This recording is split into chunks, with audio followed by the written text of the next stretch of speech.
Morning here on TV3. I am Enyunam Halika. Let's take a look at our headlines. Medina police pick up woman alleged to be involved in the sale of unauthorized chemicals used to ripen plantains and bananas at various market centers. Also, the Ghana Registered Nurses and Midwives Association warns members against illegal overseas recruitment agencies amid rising exploitation risk.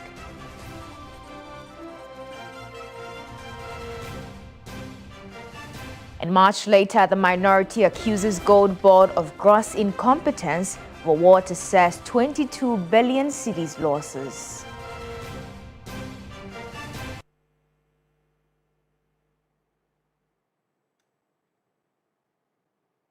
Thank you for joining us this morning. We'll start off on rather unfortunate news where the Nkwantanan Medina Municipal Assembly, with the support of the Medina Police Station and the Assembly's Environmental Health Unit, have arrested a woman alleged to be involved in the sale of unauthorized chemicals used to ripen bananas and plantains. The Municipal Chief Executive says the Assembly will conduct an extensive search of the market and identify and arrest those involved in the sale and use of unapproved substances. Joseph Armstrong has the rest of the story.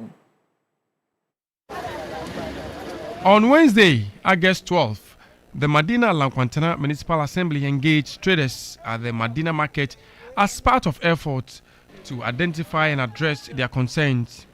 During the engagement, some traders raised health concerns over the alleged use of unapproved substances by some traders to ripen farm produce. Following the concerns, the Assembly's Environmental Health Unit, with support from the Medina Police, stormed the market on Tuesday, August 17. One woman, whose name is being withheld, was identified as allegedly being involved in the sale of the unapproved substances. When was the last time I was shabby? What's that? Yes, shabby no. Oh. So if you die, you see, I now almost will be a mechanic here, no, and no can if you are, you may be a drone away. A drone. What's that? Oh, so if you will be on your beam, a drone inside. I know I call Hakoto. I went inside. A bewar, aha. Mamma, blah, blah, blah, one make us tell you.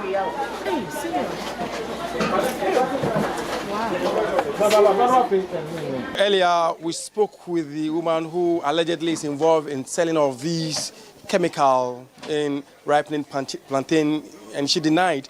But a search by the Ghana Police Service from the Medina police station has seen these chemicals. So far, 4 of them have been picked up by the Ghana Police, and they are still conducting more search to see if they can get more of these chemicals within. We are doing this exercise collaboration with the FDA.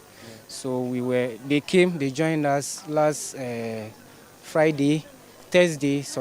Thursday. We came here, disguised ourselves. We bought some of the chemicals. They've taken some. They have some of the plantain that they are doing the distance. I believe they have even given a statement. So I think we'll leave it for FDA. But you mean they've taken samples already? Yes, please. The woman was subsequently taken away by the police for further questioning and investigations. Some traders who spoke to us said the use of such substances is not limited to the Medina market. They are therefore calling on the Assembly and the Food and Drugs Authority to intensify monitoring and take proactive measures to prevent the practice. The trader who first raised the alarm over the use of the substance spoke with the news team. You shouldn't sit, I can't say, in office alone. You should go to the farm. If you really care about agriculture, someone in the market now put fear and panic in us. You see this with fear and panic? Yes, because you are coming with policewoman. The policewoman will be who. But you were not picked up. It was only one person that they identified and they picked up. I wasn't picked up, but a woman in the way it means also woman who are asheno. There are more questions. No chance. Does she sell the chemicals? She was panicking. Does she sell the chemicals you're talking about? Does she sell? That one I don't know. You are here with it. You sell plantain yourself. I sell plantain. What do you use in ripening your plantain? I use condo. The municipal chief executive of the Madina Lankwantena Municipal Assembly, Ibrahim Faila, says the assembly will undertake a major search of the market. I have even also directed our environmental units. They should take immediate action and arrest the persons involved in this particular action. We are going to make sure that all of them, wherever they are selling this chemical within Lankwantana Madina Municipal Assembly, the person will be arrested. In fact, it's going to be cancelled in Madina. Fala has also called for calm among traders, urging them to avoid actions that could create fear and panic among the public. The Food and Drug Authority has also issued a statement assuring the public that measures are being taken to address the situation. Joseph Armstrong, Good TV3, Madina Market, Accra. Now, away from that, the police personnel from the Police Intelligence Directorate and the operation team codenamed Black Cobra have seized about 500 cartons of assorted brands of tramadol in the operation at Windan in the Upper East region. The operation was conducted at about Tuesday, August 18, 2026, following a month-long intelligence gathering exercise into the activities of the suspected drug dealers in the area. According to the Upper East Regional Police Command, the team recovered the suspected illicit drugs from a privately owned warehouse and some individual residents during the operations.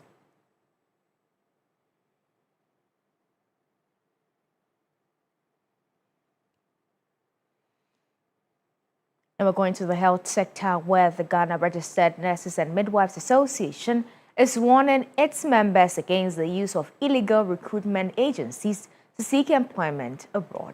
The association says the growing trend is leaving some Ghanaian midwives and nurses vulnerable to exploitation, abuse, and unfair treatment in destination countries.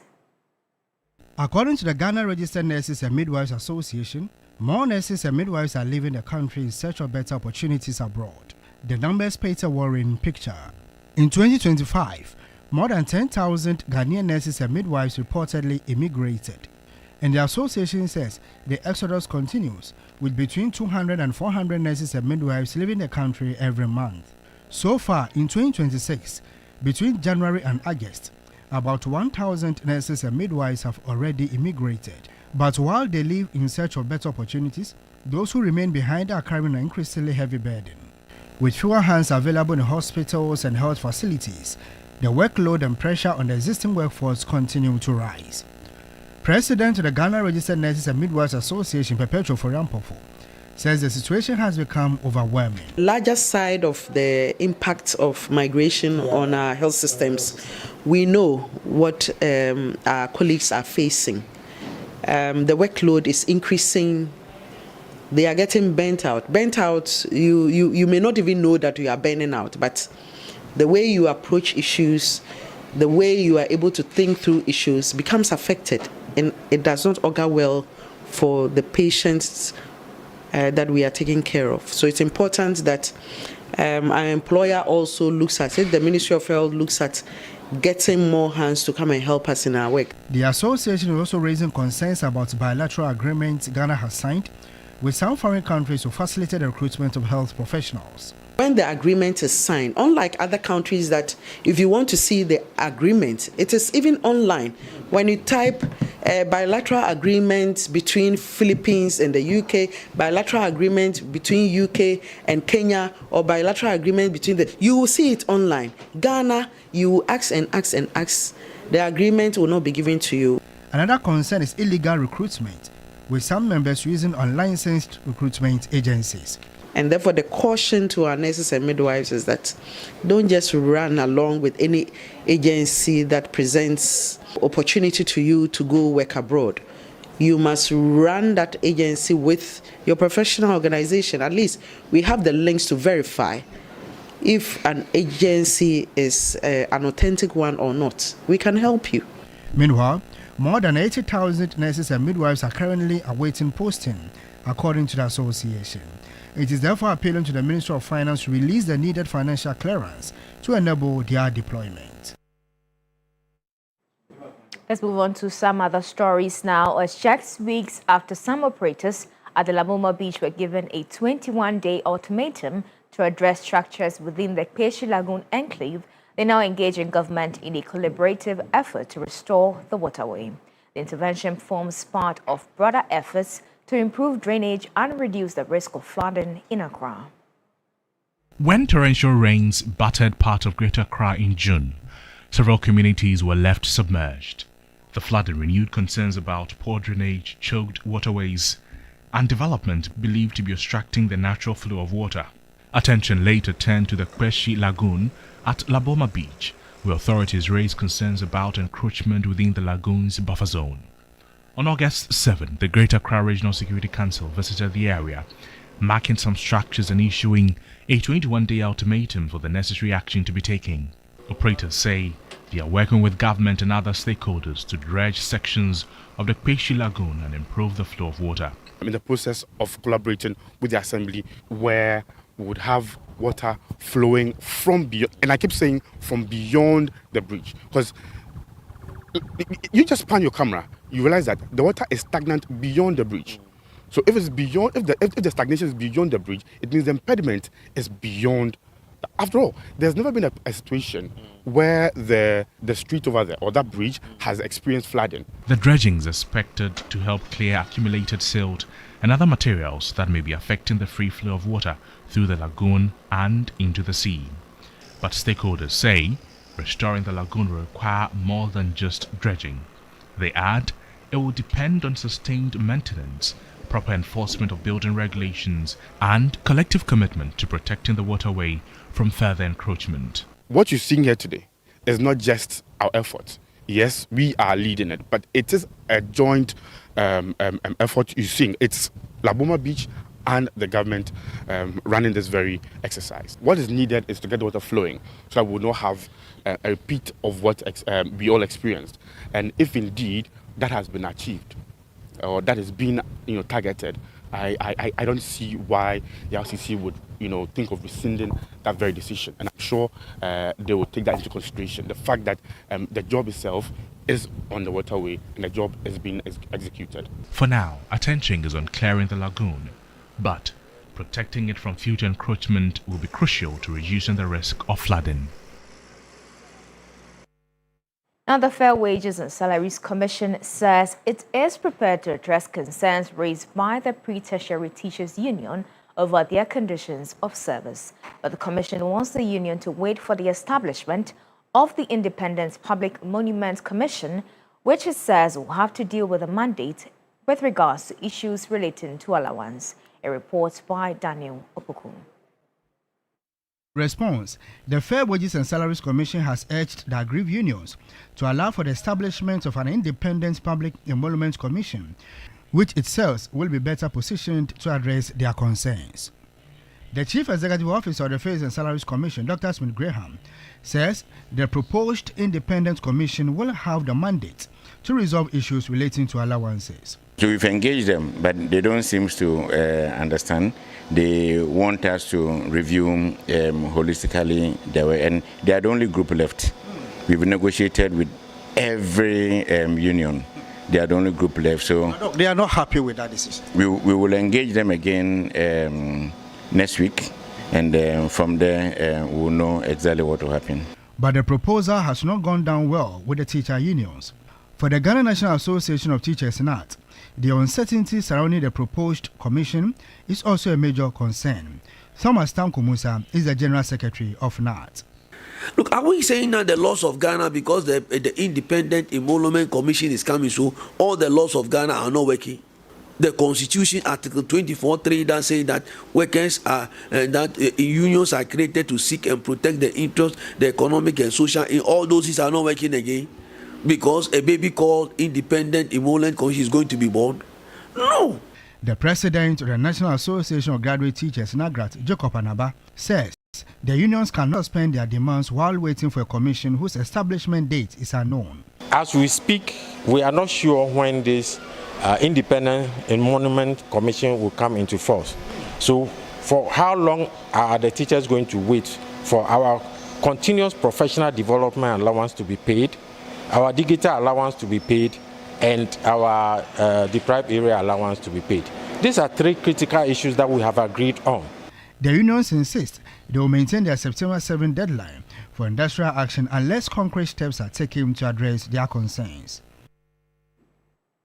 We're taking you to Parliament now, where the minority has accused the Ghana Gold Board of gross incompetence, saying its operation contributed to the Bank of Ghana's negative equity position in 2025. The caucus says the claims the central bank recorded negative equity after Gold Board incurred losses amounting to 22 billion cedis from its operation.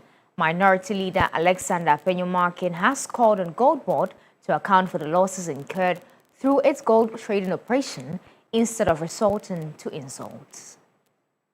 Fund's own numbers, the Bank of Ghana's equity stood at negative 93.8 billion cedis at the end of last year, negative 6.7% of GDP. Our central bank is technically bankrupt, therefore, and the single biggest driver of that collapse in the 2025 was gold operations, Gold Board. Gold Board's own domain, 22 billion cedis. That's equivalent of the 1.7 billion US dollars in 1 year alone. Therefore, ladies and gentlemen, let's call it what it is. These losses are not bad luck. You don't trade in gold and make losses. They are not a difficult market. They expose the crass incompetence of Gold Board's management and misaligned policy of the government. No serious institution loses this much money by accident. This is what happens when an untouchable few are handed the nation's gold with no one watching and no one willing to ask questions. Gold Board must tell Ghanaians the following. 1. What prices were paid for gold? How were those prices determined? What premiums, if any, were paid to secure the supply? How were international off-takers selected? At what discounts were their gold sold? How much was earned by Gold Board in service and asset charges from transactions financed by Bank of Ghana? What commercial risk did Gold Board itself bear? What transactional risk were passed automatically to Bank of Ghana? What internal risk controls existed to protect the financier, the Bank of Ghana? What corrective measures were taken as losses accumulated? And most importantly, if Gold Board controlled critical part of the trading process, but Bank of Ghana absorbed losses, where precisely did commercial accountability reside? Any responsible government confronted with this 22 billion loss should immediately investigate whether the incentive structure encouraged excessive volumes, inadequate pricing discipline, or insufficient attention to trading costs. Majority, please, our motion is ready. We will file it before we get back next week, and we pray that you, the majority in Parliament, will fully cooperate with us, the minority. If government says there's no money to complete the Agenda 111 project, if government is still borrowing, yet it can find 22 billion, and this 22 billion, according to the IMF, is vanished into thin air. Sikana ira. And that's our package for you this morning. For more news, please check our website at 3news.com. I am Enyonam Palianu. It continues after the break. Stay with us.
My beauty course, so she was there. I saw her. Goddess was beautiful. When I saw you on stage, I felt for you. The girl missed. I legit thought you were going to be at the concert. And I should have so when been I saw that you were on GMG, I should have been there. I said, quickly did I do a U-turn to come back because I had to be on stage for Ghana's most beautiful. And you know, Roland hasn't bought me the private jet yet. Because if I had the private jet, you mean the toy one? You mean the toy one? Yeah, not the toy one, the original one. I would have finished the show and then just flown back. How do you use the toy how one? Do I fly? Yeah. You know, I could have just finished one. and You mean the toy one? Yeah, but unfortunately, Yeah, but it's good that at least it was a very successful show, nonetheless. We have, I say, our top 5 musicians of Ghana in no particular order because I don't want any trouble. SM Beam, Black Sheriff, Sarkodie, and then the rest, you know. Samini. There's all those Kobna, the top ones in there as well. All of them and still be okay. He supports all of them? Of course. No, but music is music. I love I thought you were mentioning those who attended the concert. So, but my friend Zil is doing, who lives in the UK, doesn't want to believe me. He thinks that I'm biased. And that's what people think of me too. You know, Stoneboy is family to me. He's like, he is a brother. I was even on Snapchat with him, video calling right after the show. But I do love other musicians as well. I love my Kitty, my Black Sherry. Of course. You love Kim Paluta. I love Kim Paluta. I love my Kim Paluta. And I love Ghana music. I love music in general, but I love Ghana music. And I don't think that there should be any segregation or anything that if you're an SM fan, you cannot love Stoneboy's music, or if you love Stoneboy's music, you can't love Shatawale's music, or you belong to only Black Sherif or only Kim Paluta. If we're doing that, how would we enjoy good music? It's the Stoneboy and the Shatta fans. They feel like if you belong to Shatta, then stay there. But you know, it's all for show because you know, in our rooms, in the clubs, when you go out, you go to parties, when the music plays, even the musicians themselves, they vibe to each other's songs. So it's just all for banter on social media. But I've never seen a video of Shatta vibing to any song, but the video will vibe to maybe Black Sherry. Yes. But Shatta Wale, wherever you are, good morning to you. It's a birthday of delight. Delight, you're celebrating your birthday. I gave you a 24-hour clock, so now the day is to be marked, and I wish you awesome celebrations today, and we'll be marking it with some great pictures. The photo shoot today, Charlie. So because of that, we're giving cash out. Cash out. Well, the cash money cookie. Cash money cookie is back, and in no time, you would realize that a few things are going to be changing. The amounts are going to change. The number of people who get it is also going to change. A lot of things are going to change. But in the meantime, you can still dial *439#. And I'm told that 500 Ghana cedis is going to about, how many people today? 3 people today.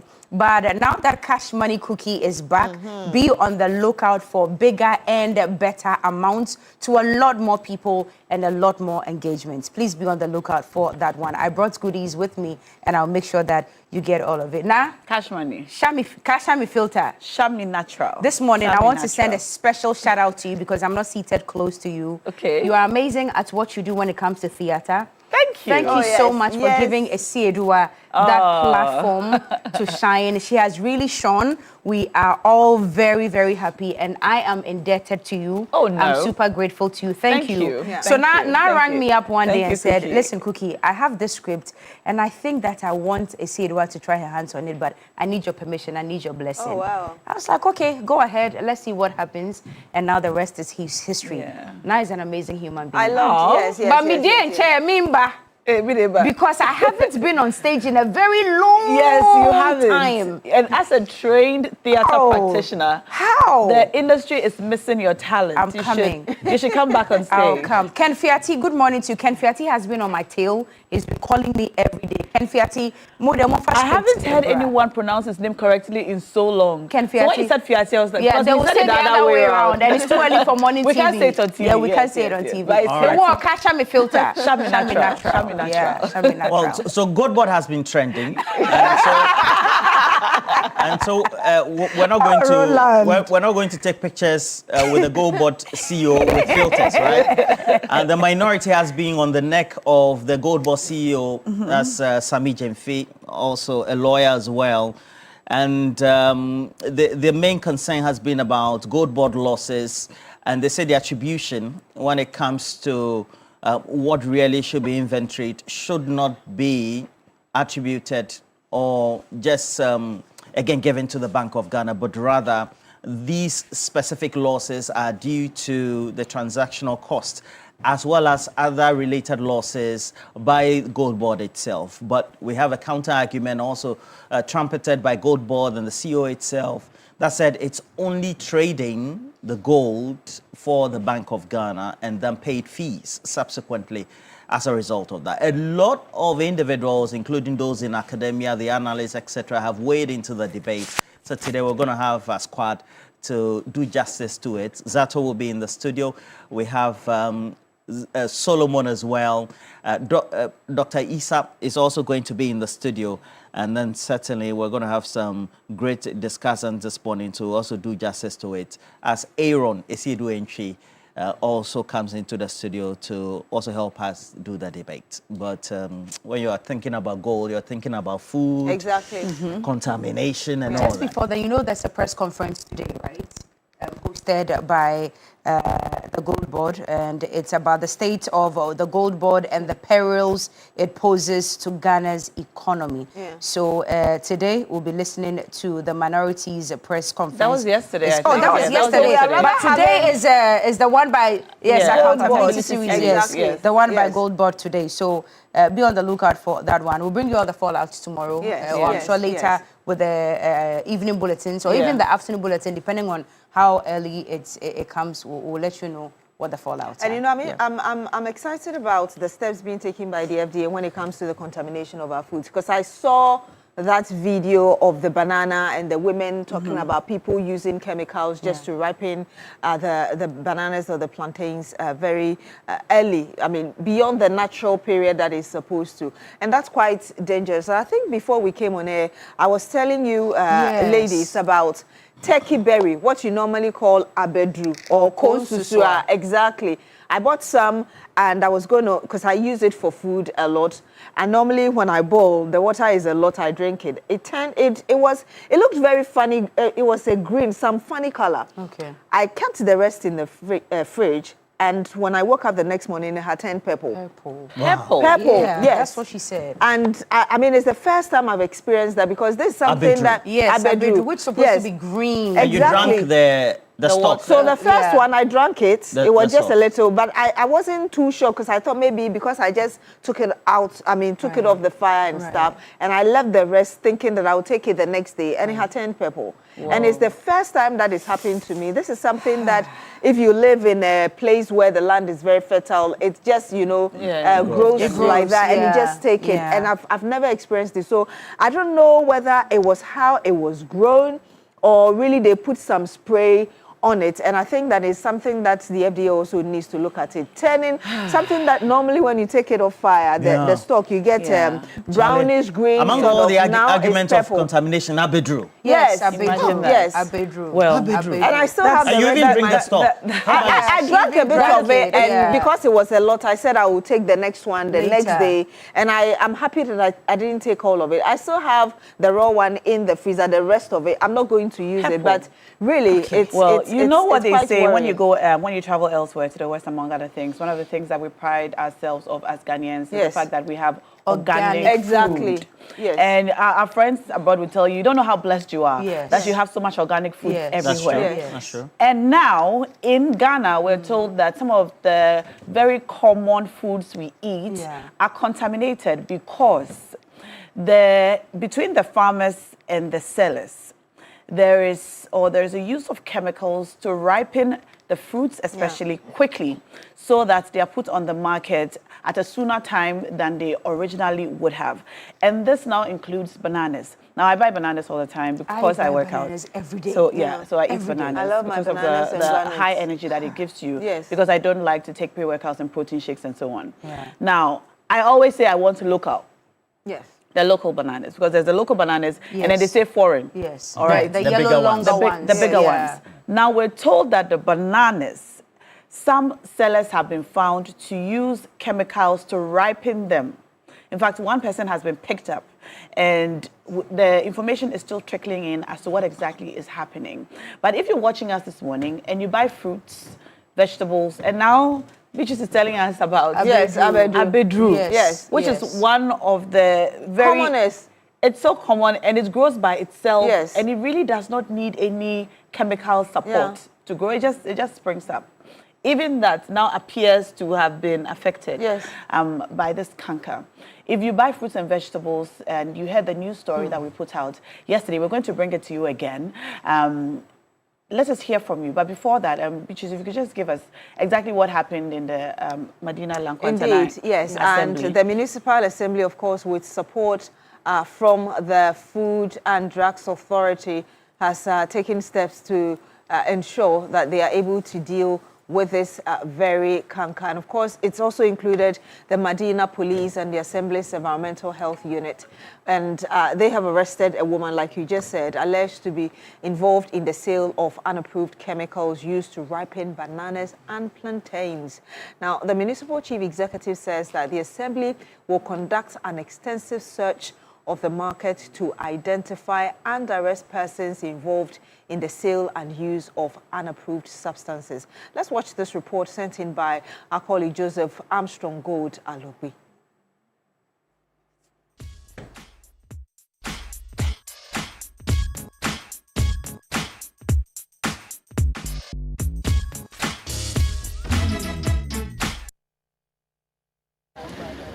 On Wednesday, August 12th, the Madina Lankwantana Municipal Assembly engaged traders at the Madina market as part of efforts to identify and address their concerns. During the engagement, some traders raised health concerns over the alleged use of unapproved substances by some traders to ripen farm produce. Following the concerns, the Assembly's Environmental Health Unit, with support from the Madina Police, stormed the market on Tuesday, August 17. One woman, whose name is being withheld, was identified as allegedly being involved in the sale of the unapproved substances. When was the last time I was Shebi? What's that? Yes, Shebi no. Oh, sir, if you die, you see, I now almost will be a mechanic here. No, and no more can if you are, you multi. I don't know. I don't know. What's that? Oh, sir, if you will be on your beam. I don't inside. I know what koto. I went inside. A biwo, aha. Mamma, blah, blah, blah. One back, I see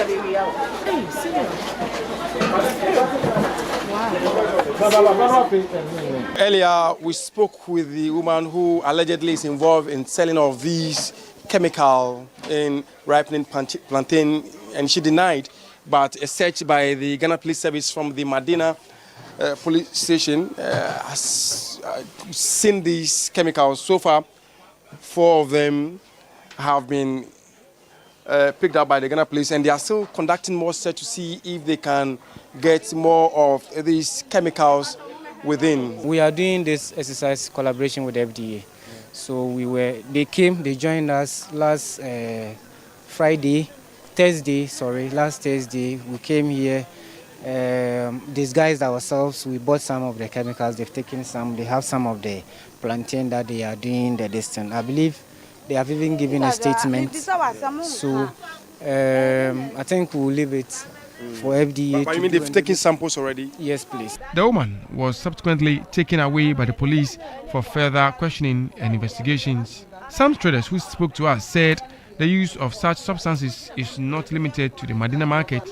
They are therefore calling on the Assembly and the Food and Drugs Authority to intensify monitoring and take proactive measures to prevent the practice. The trader who first raised the alarm over the use of the substance spoke with the news team. You shouldn't sit, I can't say, in office alone. You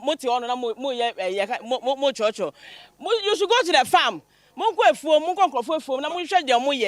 you really care about agriculture, market put fear and panic in us. You see this with fear and panic? Yes, because you are coming with policewoman.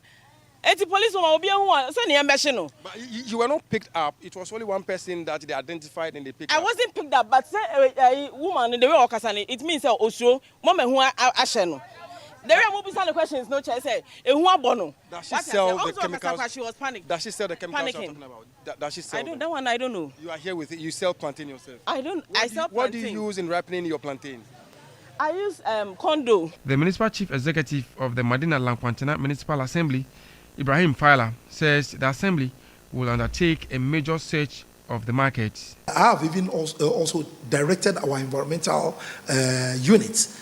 They should take immediate action and arrest the persons involved in this particular action. We are going to make sure that all of them, wherever they are selling this chemical within Lankwantana Madina Municipal Assembly, the person will be arrested. In fact, it's going to be cancelled in Madina. Fowler has also called for calm among traders, urging them to avoid actions that could create fear and panic among the public. The Food and Drug Authority has also issued a statement assuring the public that measures are being taken to address the situation. Joseph Armstrong, Good TV3, Madina Market, Accra.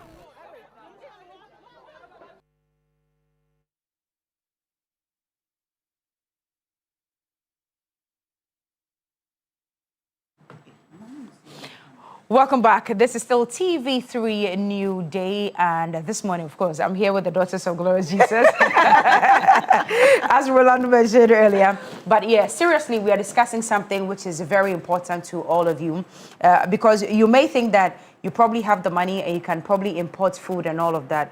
But how about when it comes to our local delicacies? Because we know that you like your brodian pesie and kontombre. We know that you love your tomato stew. We know that you like your nkatenkwai, abenkwai, and all of that. But with the recent surge in food contamination and adulteration that we are seeing on the market, it's very imperative that we have this conversation this morning about how safe the food you buy or the farm produce you buy from the market is for your consumption. Yesterday, we saw a report on the news by Joseph Armstrong Gold Alogbe. And before we get into that discussion, I think it's been played already, correct? We've gone into it already. Yes. And Beatrice, you are by the dashboard. Yes. We have messages already. Okay, you may want to read a few of them as we ready ourselves to have a conversation with Yakubu Adams, who is a toxicologist, about how safe farm produce are on the market. Okay, I'm told that he has already joined us on the telephone lines. Hello, good morning to you, Yakubu Adams. If you can hear us, please respond. Good morning, Cookie. You may want to raise your voice a little bit because I think it's a little on the downside. Okay. Okay, great. Good morning, Cookie. Yes, good morning. I can hear you now. Now, let's get things into perspective. We do know, even through food science or the little that we learnt in school, that not all chemicals are harmful. Of course, there are good ones that are used for consumption and then food preservation as well. But in this instance, give us some education. Which one is good, which one is not, and why are our market women finding the need to contaminate some of these farm produce for us to buy? What's causing it? Thank you very much, Cookie. Good morning to you and your other panel members and also viewers and listeners. Now, when it comes to adulteration in food, it's all driven by the fact that it's all driven by economic gains. Now, the research trend in food contamination has been very alarming, and that is actually posing Ghanaians to a lot of health risks.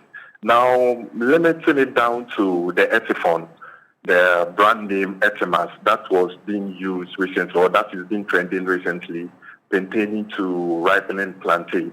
This Etifon is per the EPA, their last updated list, it is an approved chemical. Okay, so FDA, per their last approved list on their website, that is 2023, as of December. The Etifon is an approved chemical, so it was actually registered as a plant regulator. Okay, so what this plant regulator do is one thing. It quickens the ripening process and also flowering of what plants. So when you take plants, for instance, plants have a lot of hormones, 5 major hormones that they use in its development process. And one of the hormones is the ethylene hormone. So this Etifon, what it does is that when you apply this Etifon to these plants, it absorbs these plants or these plant tissues absorb this Etifon and breaks down this Etifon into the hormone called ethylene. So the plant sees it to then be the naturally occurring hormone, even though it is not. So there's nothing wrong with the Etifon if only it is applied at the farming or at the farming period. Okay, so the Etifon must be applied before the crop must be harvested. And it has a pre-harvest period or waiting period of 14 days. So it shouldn't get to the market before this chemical must be applied. Okay, but however, the video we saw realized that the crops came to the market and they applied these chemicals on the crop directly. Right. And when that happens, the residues or the traces of this chemical will still be found on the food when you still buy them. However, when it's being applied at the maybe before the maturation of the crops at the farm level, because you have a pre-harvest waiting period for at least 14 days. At that time, all the ethanol would have been converted into the ethylene hormone, which is needed by the plant for the ripening process. However, if that is done after post-harvesting, that is where the problem is. So now the problem about these chemicals is not the chemical itself, but how we apply it unconsciously, because we have to take precaution whenever we apply this chemical on our plant or on our food crops. Because if that happens and get to the market or post-harvest, after harvesting them and you apply it directly on the directly on the food, that is where the problem. That's where it poses the health risks. You know, the WHO has classified this Etifon as class 3 hazard. When you say class 3 hazard, meaning it's slightly hazardous. But when you misapply them, that is where it becomes more deleterious to our health. Mr. Adam, did I hear you mention calcium carbide?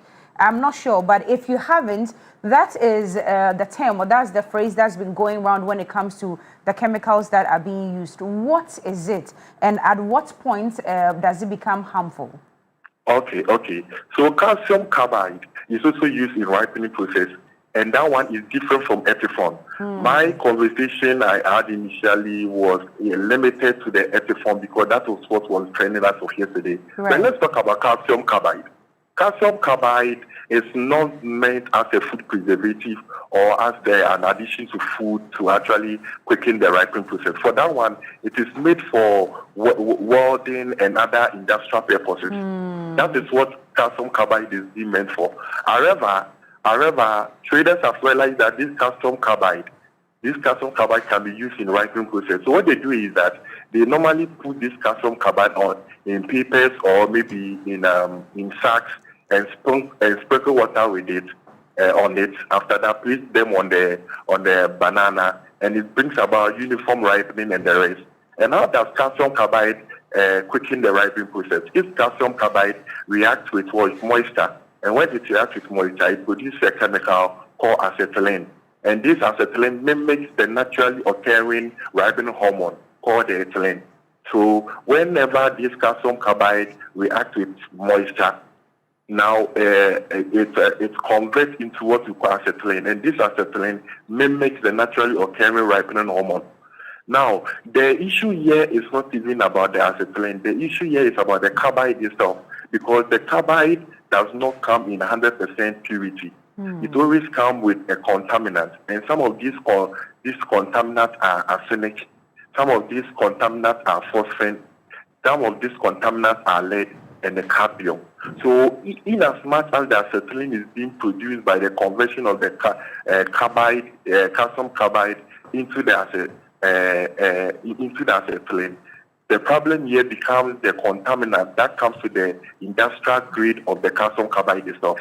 So at the end of it, you'll be having your banana, you'll be having your ripe fruit and everything, but it does not come alone. It comes with the contaminant that follows the calcium carbide in the itself. So you'll be realizing that you'll be accumulating lead, you'll be accumulating cadmium, and you'll be accumulating arsenic in your food. Right. So that's my next question to you. that when it comes to these contaminants and its effects on the human body, are we just talking immediate food poisoning or long-term health hazards on an individual? And if it is so, which organs in the body are targeted by these contaminants? Okay, so when it comes to the epithone, the chemical that is training at the Medina market and everything, for that one, it gives acute toxicity. When they say acute toxicity, immediately you are exposed to it, you react immediately. So when it, it's acidic in nature, so when it touches your skin, it causes skin burn, so you can feel that. When you ingest them, it can bring about dizziness, weakness, and like you feel nausea, vomiting. These are mostly the acute toxicity actually associated with the epithone. But when it comes to the calcium carbide, because of the lead and the lead, cadmium, and arsenic contaminants, and these heavy metals do not give immediate toxicity or does not manifest immediate toxicity.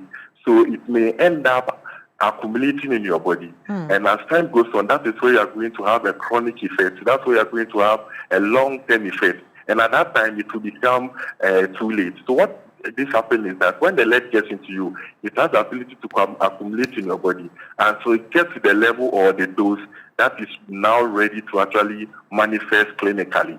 Right. Okay, so when and we have our liver at risk, we have our kidney at risk, because this kidney, for instance, is surrounded with renal fat pad, and it's made up of fat.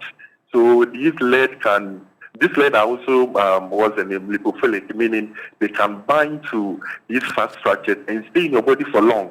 So it ends up accumulating in your body. And when it gets to a level, or when it bioaccumulates to a level that is now deleterious, that is where you begin to have the effect of the lead. That is not right away. So even though people may be consuming food that has been contaminated with this lead, but they are not going to have immediate toxicity. They are not going to have it right away. So that is why we need to take precaution now. We need to be careful in whatever we take. Else, the future or the long-term effect is more deleterious. And at that time, we can't come back to make things right. At that time, the worst has already happened. And now you're talking about precaution, and Nai is here with me. She's going to come in with some questions. But before she does, you're talking about being careful or precaution.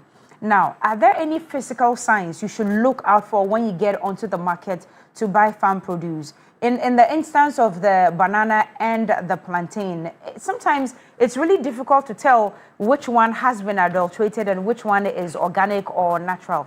Are there any physical signs that we can look out for that can help us to know which ones are contaminated? Okay. So one sign, let's come to the fruit. Okay. Whenever you see banana and you realize that there is uniformity when it comes to the ripening process, like the beer, like there's no greenish, whenever there is perfection in the ripening process, it means that is one sign. Whenever there's like the homogeneous, it has ripe, and there's nothing like black or like uniformly ripened. That is one sign. And another sign is that you realize that though it is ripe, you can see the peels that is ripe, but however the banana is hard in there. The banana is hard in there. Okay. And I say that when you are taking this banana, you realize that it does not give you the natural banana, the natural taste. Because when you apply these calcium carbide, it also affects the taste. So you realize that you take banana, but you don't feel like you are taking the banana. Right. And also, whenever you are going for this banana or this plantain, mostly when you apply your fingers on the banana, you realize that there's a powdery something, like some whitish powdery substance on the banana. That's also an indication that the banana has been maybe adulterated, or it has been the ripening process has been quickened by external factors. Right. Thank you for the education, but Nai has more questions for you this morning. Yes, Yakubu, Adam. Let's talk about access to these chemicals, the acetone and calcium carbide you mentioned. Is sale of these chemicals regulated, or does anyone and everyone have access to buy them? Okay, when it comes to the acetone, the brand name is Etimas. That's what is actually trending as of 3 days or 2 days ago. So when it comes to the acetone, it has been approved by the EPA based on the list I chanced on that was updated on their website 2023 as of December. So if they've taken it out of the registered plant regulator for now, I may not know. But as of 2023, it was approved by the EPA. And if substance has been approved by the EPA, it is not illegal for one to buy it. Because after all, it's the plant good regulator, farmers may need them to apply them on their farms. Now the issue now becomes when it's been applied. It should be applied when the food or when the food are on the market. So it should be applied. But when someone goes to buy it, there's some idea to indicate that someone is a farmer or someone may not be a farmer. So when it comes to accessibility, it becomes easier. People easily get access to it because it's an approved chemical. Because yesterday, as of yesterday, I was seeing that it's an unapproved chemical. So I don't know where that is coming from. Yeah. But what I know about the EPA, the EPA are charged to regulate these things, these chemicals, and it has been approved by the EPA as of 2023 December. So it becomes very difficult not to get it's not easy to get access to it. When it comes to calcium carbide is meant for industrial purposes, and people use them for welding. And so when you add it, I don't know how they use in welding process, but they buy these substances to help them in welding. So these substances are also found on the market, approved, but not approved for ripening of fruit, but they are approved for the industrial purposes like welding. So it's also available on the market. So when I go and buy it, there's no way the seller will ask, what am I going to use it for? So when I go home and I misapply it, that is where it becomes a problem. So that's why FDA must also get to the market and know that these chemical, these calcium carbide are not found on our food products or are not found on our crops. So basically, that is where it becomes very difficult because these chemicals are not really illegal. It becomes very difficult to actually control or regulate. Right. Now, that's very concerning because if it's available to all, then that is why we'll see the surge of its usage in unapproved ways. And perhaps it's time that the sale of these chemicals are regulated. Because we know there are some pharmaceutical products which are legal, but can be injurious to us if we use them in certain quantities. And so you need a prescription, for example, to get some particular medicines. And so access or sale to these medications are regulated. But let's move away from that. Since now we know that pretty much anyone can get access to it and they can be used in unapproved ways, the end user, which is the regular consumer, needs to be wary. And you've told us how to, for example, tell if bananas have been contaminated. If you could give us a list of maybe top 5 foods that we buy in the market every day that you know are affected by these contaminants or are ripened by the use of these chemicals, what would they be?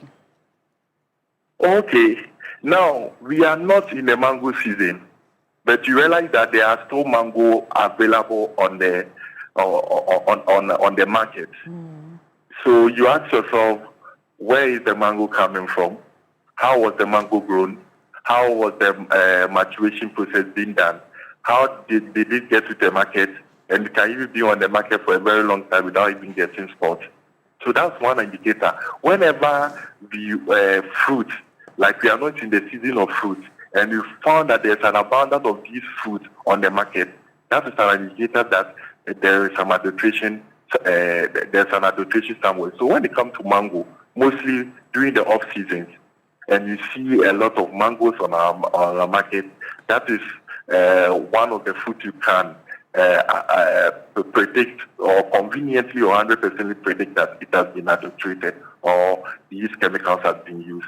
So we also have banana. So we can talk about mango, we can talk about banana, and we can talk about plantain. We can talk about banana, we can talk about plantain, we can talk about pineapple. How about watermelon? We can talk about pineapple. And watermelon. So far, I haven't done any study relating to watermelon, so it becomes very difficult to actually ascertain with my chest. However, maybe that can be. You know, one thing about watermelon, it does not need to become ripe before you know that it's ripened. Right. But this idea of the chemical is to make them look more appealing to the consumer, more appealing to the buyer. But watermelon, we don't expect it to be maybe ripened before we know that it's okay. You know, so maybe that is why our minds are not on that area. Okay. So basically, that is that. All right. Yakubu Adam, thank you very much for your time this morning and the kind of education you have brought to us. This is very rife. It's trending. Everyone is talking about it. So I'm sure in due time, we'll come back to you for a lot more on this one. But thank you for your time. But when it comes to watermelon, what I've been told is that sometimes the market women inject it with food color so that when you split it, the inside, yes, so that when you split it, the inside is very red, but it doesn't taste good. Wow. So that's what I've been told about watermelon. I mean, it looks like this is so widespread. Yes. You know, when he talked about the chemicals that are supposed to be used for welding, I've learned so much. I mean, listening to him and the questions posed to him. You know that recently as well, there was the concern about formalin used for preserve tomatoes. No, actually, it's for dead bodies. Oh, to preserve dead bodies. Yes, but they are used for the salted tilapia, which is your regular Kobe, and then for tuna. And so I remember having a training on it, I think about 2 years ago, and they said that when you buy these Kobe or your salted tilapia or tuna, and you have this itchiness on your tongue after, you need to remember that they use formalin for it. And I'm glad that he also confirmed the issue about pineapple, because I had heard reports of those along the Insawam area, you know, using chemicals as well to ripen the pineapples very fast, just so they could go on the that market. is why I like to buy from the farms. I mean, but not everyone can go to the farms. I know, but this is a concern I've had. I felt like every time I bought mangoes by the roadside, sometimes in a few hours, not even days anymore. Yeah, in a few hours, it's going bad. It goes bad and so even quickly. as it's sitting in the fridge, it's going bad in the fridge. And so every chance I get to go outside of Accra, I go out to Pram and those areas very often. I go to the farms. So I like to buy from the farms in large quantities. And shouts to Kojakoto Boating. He's on Facebook. He's a farmer. He's on Facebook. And every time fruits are in season, he puts up many posts about it. And so we buy directly from the farms. And I see that more and more people are, you know, eager to buy from the farms. But now, because of this, unfortunately, it's 33 million of us. Not all of us can go to the farms. We want to go and buy We want our market women and their businesses to thrive. But when we hear news of this nature, you just want to go. You just want to be safe, especially when you are feeding it to young children. But the question I have. In the past, we did not used to hear about these things. Because we had mango trees at innovative ways of making extra We money. had mango trees at home. We had our coconut trees at home. Now we are shaving the ground and paving our homes. Exactly. Now all of our homes are paved. We don't have trees anymore. Okay, so we have not to growing rely any farm produce. We don't have the backyard farms. No backyard farming. But even minus the backyard farms and the mango trees and coconut trees at home, we did not used to hear these reports. Is it that they didn't make it into the open domain for people to discuss, or our market women are just getting greedy? It's demand and supply. Back in the day, you could pluck mangoes in the neighborhood, and you didn't have to really buy mangoes. It wasn't a thing that we needed to buy, for at least from when I was growing up. It was available to us. Now it's not available to us, and so the demand is high.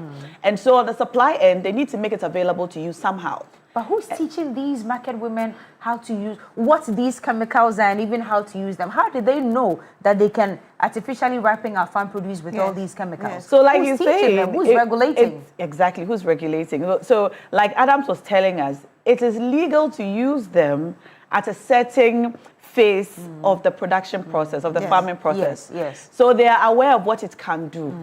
Now they are using it at the end phase, which is what is causing or posing health risks Lord have mercy on us. to us. So it's information that is known, it's just used in the wrong way now. And I think perhaps I should chip this in. One other thing also coming up is the GMOs plus the organic fruits. I realize that, and I've had that experience when I go to the bigger shops, I buy fruits thinking they are organic, and you go home and you realize that they are not organic. And there are so many ways to really find out. We need to be able to label the organic and the GMO so that we can have a choice. Yeah. And if I want GMO, I pick GMO. If I want organic, I want organic. Yeah. But there are so many. Yes. Even chicken. I know. Yes. I know. Even chicken. I stopped buying cold store chicken. Yeah, I know, right? I buy it and I let them kill it for me live, and then I get it done.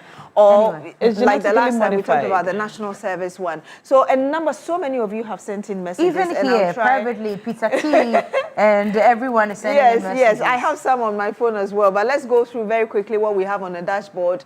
This is coming from Joe Eskin. Says, good morning, New Day crew. Live stream in Lagos, Nigeria. Always looking good, ladies. Keep it up. God bless you all. Thank you very much, Joe Eskin. Good morning, TV3. That lady in the market who says they are putting fear and panic in them by coming with the police is a suspect. Yes, she is. Why will you fear police if you're not doing anything wrong? And that's coming from Mauli Abokubi. Actually, that's the same comment we made when we saw her. There is another one coming in. He says, good morning, daughters of glorious Jesus.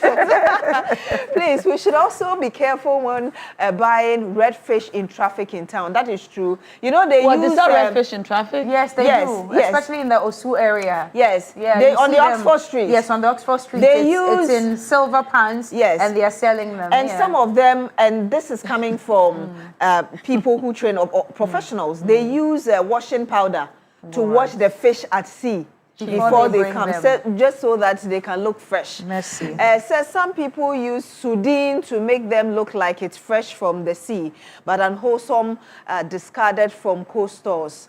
Victor from Oyibi.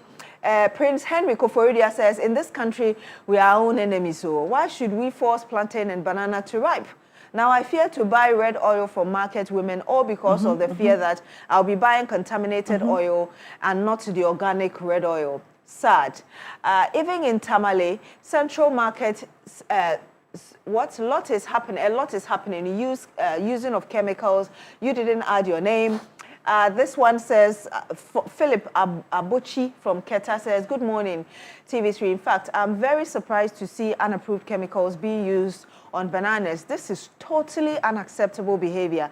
These chemicals can cause cancer and other dangerous diseases to Ghanaians. The woman involved must face the law so that others will learn. I also salute Honorable Kwame Agboja for speaking up on this matter. There is one from... Okay, he says, good morning, ladies and gentlemen. Growing up, we used earthen stoves instead of gas stoves, cooking pots instead of modern cooking methods, pots to store water instead of refrigerators, and manual farming methods instead of chemicals in agriculture. Today, people use formalin to preserve Kobe and chemicals to ripen food products. I think we are more dead than alive, and that's coming from Humado Situpa. This is coming from, okay, he says, good morning, Roland. I'm a Ghana. We are serious, even the officers. Okay, I'm not sure I understand this message clearly. It says, good morning to you all. This chemical thing is very common in Medina market. Wow. When you are buying plantain in the morning, they will ask you if you want it to ripe in the afternoon. Hey. That is if the person is going to roast it, and they will do exactly as you want. But the authorities, that's serious, eh? That's very serious. Must go to all the markets in the country. This is serious. Good morning, Roland. Which market is that, please? Medina. Medina market. Hey, it says about chemicalization of food. I don't believe the turkey berries are chemicalized. In fact, the very matured abedru on its plant sometimes even turn violet. Oh, okay. Oh, so if not harvested early. Okay. I've seen a number of them like that on the farms hanging on the plant. So relax and comfortably consume your abedru. And that is coming from Frank Teshi. And this one says, good morning, Nash, Oko, Beatrice, and Roland Cookie. What is going on with what we eat these days is a problem. Because just Sunday, I bought plantain to fry, only for me to peel the plantain the next day. But I was surprised because the outside was ripe and soft, but the inside very white. After frying, you can't even eat it.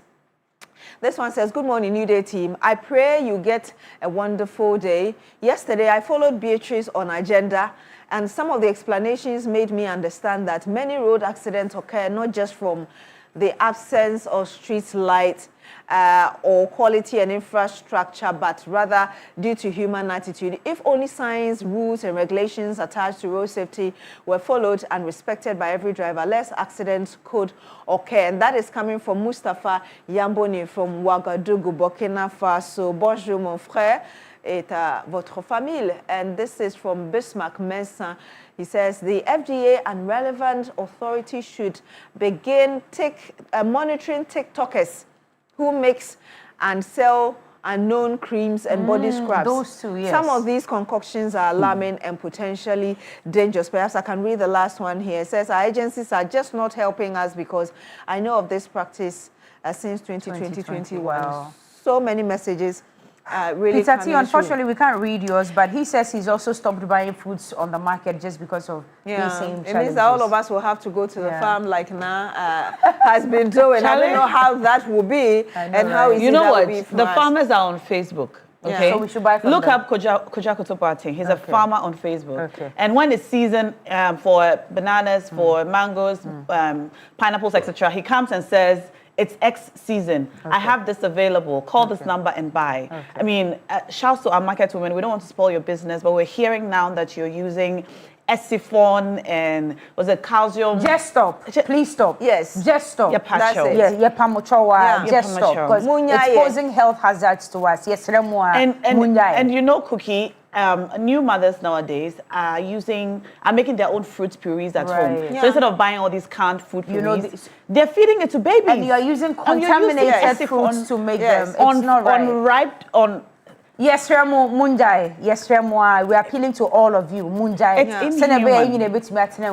It's inhuman. Thank you very much. Now pack up your day. The Milky Way with a rich, smooth taste of Peck Milk Shortcake. It's available everywhere in every corner store. It's available. So please make sure you get some for your friends and family. Now remember that 3 of you are also walking away with 500 Ghana cedis this morning just by dialing *439# if you're a Telecel or MTN subscriber. The first draw or the first cash out will come to you right after the big issue. Please stay with us. We'll be right back.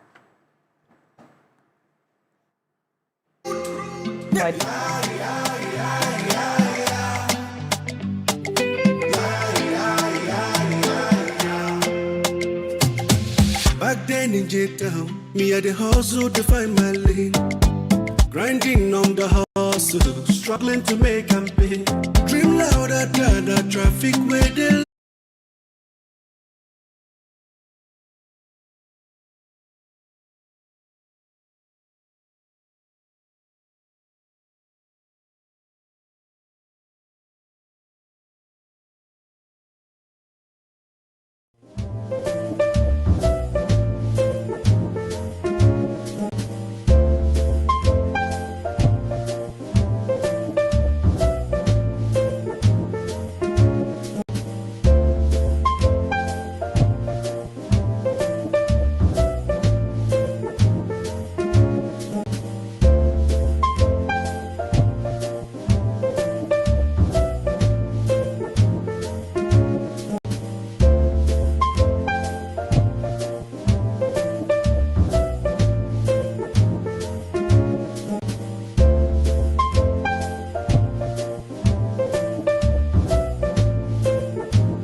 Again, I hope that you did enjoy that discussion. Very educative in itself. And particularly when you get onto the app, TikTok, you find that there are clear audiovisual content that is replicating the experiences of market women, raising concerns about contaminated food.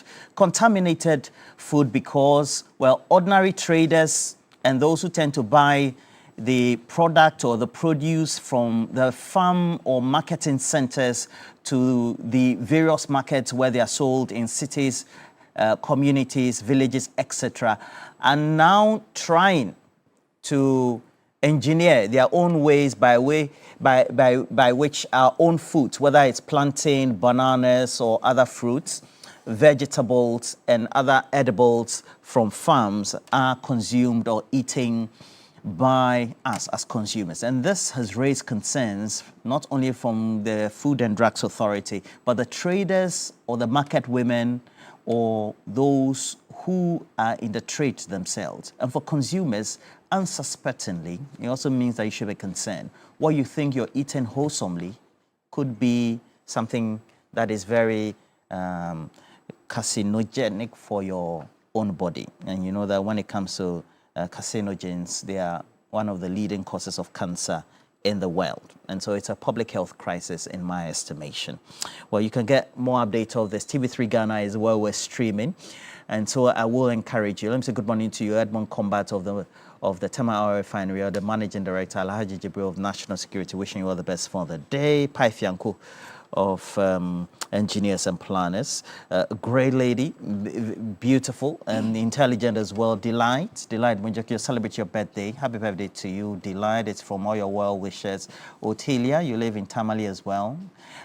Philippine Godo, happy birthday from you to Delight and everybody else who is around you. We say that have a blessed one. Enjoy your new age. Your lunch is on all of us, so we'll take you to lunch today, Delight. Please do enjoy it in great fare. And we told you that we'll be discussing a very pertinent subject had been brewing, the minority on the tails of Gold Board, particularly on the tails of its CEO, Sami Jemfi, who, by the way, about 2 or 3 hours from now, will be taking his turn on the accountability series, and that of course will be also live here. But before then, the minority leader Penyo Maki and the rest of some leading cohorts of the minority side have been raising concerns about the latest IMF report on the Gold Board, its transactions for the Bank of Ghana, and the losses that are incurred thereof, and why an argument should not be made for the Gold Board to be the one ascribed to be making the losses. And the losses, we're talking about $1.7 billion. Estimatedly in Ghana cities, per what the estimator and the minority is saying, 22 billion Ghana cedi plus. And they say, if you make the argument, we better not make those losses, irrespective of how positive the trade in gold by the Gold Board for the Bank of Ghana has affected Ghana's economy and the appreciation of the cedi against the US dollar particularly. So we have some great people to help us with the discussion. I have Jabuntie, the son of Sisala East. Jabuntie Zato holds a PhD. He goes by the Christian name Joshua. Joshua taken from the Bible. Good morning. Good morning, Roland. Jabuntie. Yes. How are you doing? Dear. I hope you had a nice weekend. Charlie was okay. Was okay. You are surviving. Small. Yeah. We are there. And well, the finance man who took over from the Proverbs man, member of Parliament for Sanerigo is here at Taisa. Always when he speaks, a thorn in the flesh of the minority as well. Knows his staff is here. Ataisa, how are you? Honorable. I'm doing well. Thanks for having me. Great. Long time. Yes. And then, of course, the chairman for the Common Sense family of the Republic of Ghana, Director of Communications, UP. Not the UP of old, the UP of present. Solomon Owusu is here with his pile of books, semblance of the style of Kukubako. You have a gold board. Okay, I see it here. So what's the minority leader was banding around? This is a copy? No, this one, this is a copy. Okay. But they extrapolated it from this one. Okay. So you got hold of it as well? Oh, yes. Well, Solomon, how are you? I'm doing very well. You're looking great this morning. Thank you. For those who have joined us, we're grateful, particularly on our social media platform. It's very important that we also acknowledge you, and I know all of you are looking forward to today's session. And so I see a couple of you. Let me just say good morning to you. Grace Ayensu, and then also Hadiya Nuren, wishing you all the best. Samuel Kate, good morning to you, my brother. It's been a while. And then Noel, I see you as well. Kingston Besnap Asemega also. And then I see Prince Daniel York. He lives in the UK, joining us. Ni Atukwekwe just lives around the road. Nearly encountered the accidents we reported the last time. He dodged it. So good gracious to you. And then, of course, Zilis Dwayne is also watching. Kwesi Mensah. I see Yesuto as well. Ruth Nelson is also watching. And Kofi GH, and all of you, please make sure you share the stream. Michael Chikat, I see you. Now, please, let's have some great conversations. And please let us know what you make of today's subject as well. But this is what the minority leader did say. We give you snippets of his interaction yesterday. Yes. The Bank of Ghana's equity stood at negative 93.8 billion cedis at the end of last year. Negative 6.7% of GDP. Our central bank is technically bankrupt, therefore. And the single biggest driver of that collapse in the 2025 was gold operations, Gold Board. Gold Board's own domain, 22 billion cedis. That's equivalent of the 1.7 billion US dollars in 1 year alone. Therefore, ladies and gentlemen, let's call it what it is. These losses are not bad luck. You don't trade in gold and make losses. They are not a difficult market. They expose the crass incompetence of Gold Board's management and misaligned policy of the government. No serious institution loses this much money by accident.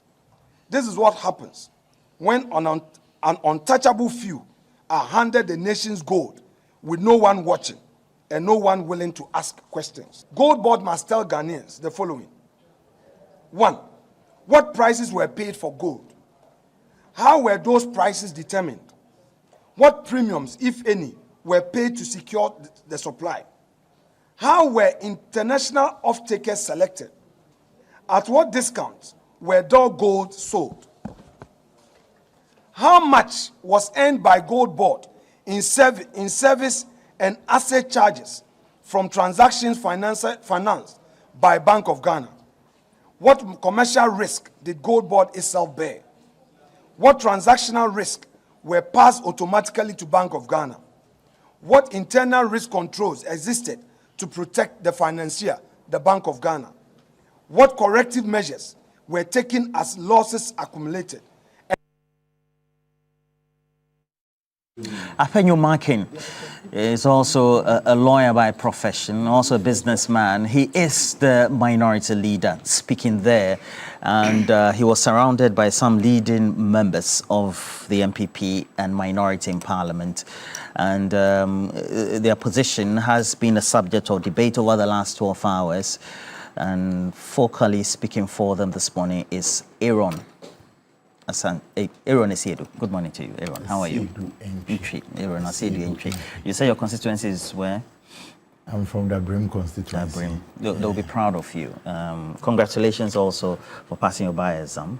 Is it here? So they are wearing smokes. I don't know whether we are respecting Today is Wednesday. We are respecting the directive from those who are he is not respecting the directive. You're also a citizen. I'm a citizen.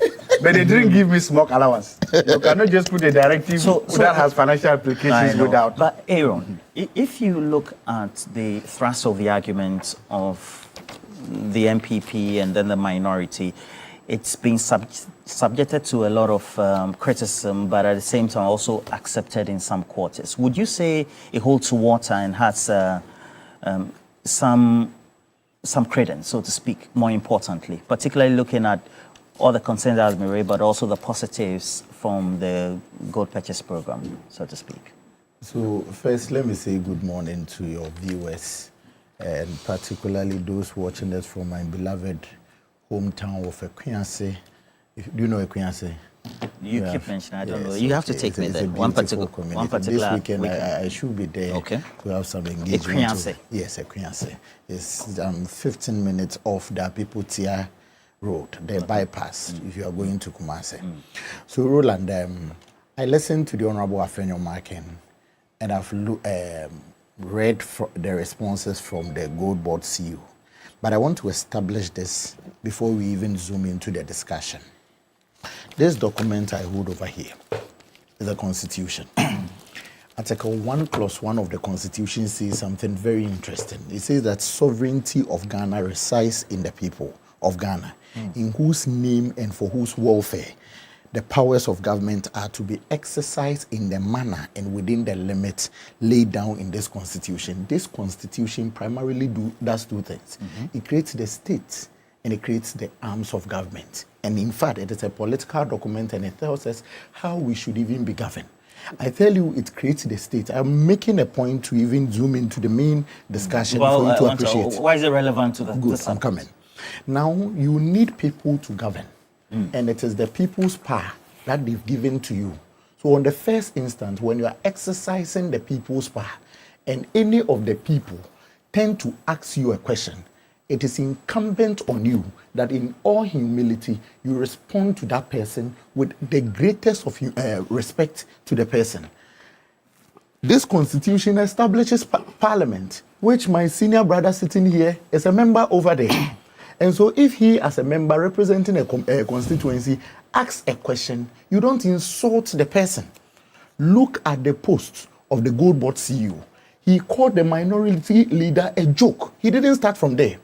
He started by insulting the Honorable Abena Osei-Asare when she first raised the matter. People did not comment about it. He has now proceeded to the minority leader. If we don't even take care, he will carry it to a flag bearer. The arrogant posture of Sami Jenfi must be called out. And he must stop that. You are being paid by the taxpayer. Solo pays taxes. The Honorable Ataisa pays taxes. Incoming Honorable Joshua Zabunti also pays taxes. It is the taxpayers' money. Somebody has raised a point. If you disagree with the person, mind training, even staying in law school for 5 good years, I was taught that wherever it gets tough, you raise your argument, you don't raise your voice. You don't insult to make a point. It makes no sense. Now, the point over here, let's even understand the issue. The Honorable Afenyo Markin was speaking to IMF report. That is what he was speaking to. And that has not even been contested. The point over here is that if you look at the IMF, established in 1944, on the 20th day of September 1957, Ghana joined the IMF. I am a citizen of this country. I voted for a certain class of people to rule me. They take a decision to join a certain body and have given credibility to that body because successive governments, both the MPP and the NDC, have been going to IMF for money. They go for loans. And even the IMF is cautious of these two political parties, of which I'm even part of one of these political parties, to the extent that they give them conditionalities. You tell us that the IMF is credible and you rely on them. If you come to think of it, even from this August or September, the NDC exiting the IMF has also signed on to another program called the Policy Coordination Instrument. So it is not me, Erona Siedu-Entry, giving credibility to IMF. It is you, the government, giving credibility to IMF. And so if IMF tells you that there is a loss, IMF does not sit in Adabraka. IMF does not sit in a salam down. So if IMF says you have made a loss, the question is how did even IMF arrive at that point? IMF sits in New York. You carried your books to him, or to them, sorry. And they have analyzed him and told you that there is a loss. Now deal with the matter. You have to insult us first before you even explain the matter to us. What's the insult? You didn't read Sami Jenfi's post. Okay. But you see, before we even proceed on this, the critical issue we must answer. If you pick Sammy Jemfi's gold board, is it audited account or so, you might not find any loss. But the loss sits on the books of what we call it, Bank of Ghana. Interestingly, on the 30th day of April 2026, pursuant to Section 58 of the Bank of Ghana's Act, when Bank of Ghana audits the account, they must, within 3 months, submit the said audited account to the minister. Then the minister, within 1 month, must publish. This Bank of Ghana did not do so. There was loss. They chose the Honorable Ataisa together with some NDC communicators to explain the loss to us before they forwarded it to the minister. But they forwarded it. The point over here is that they shouldn't have even given it to the Honorable Ataisa. But I have a question for Honorable Ataisa. There is some issues even happening on the gold board audited accounts. I need clarification from you. Can a revolving fund, Honorable, be classified as a revenue? Of course.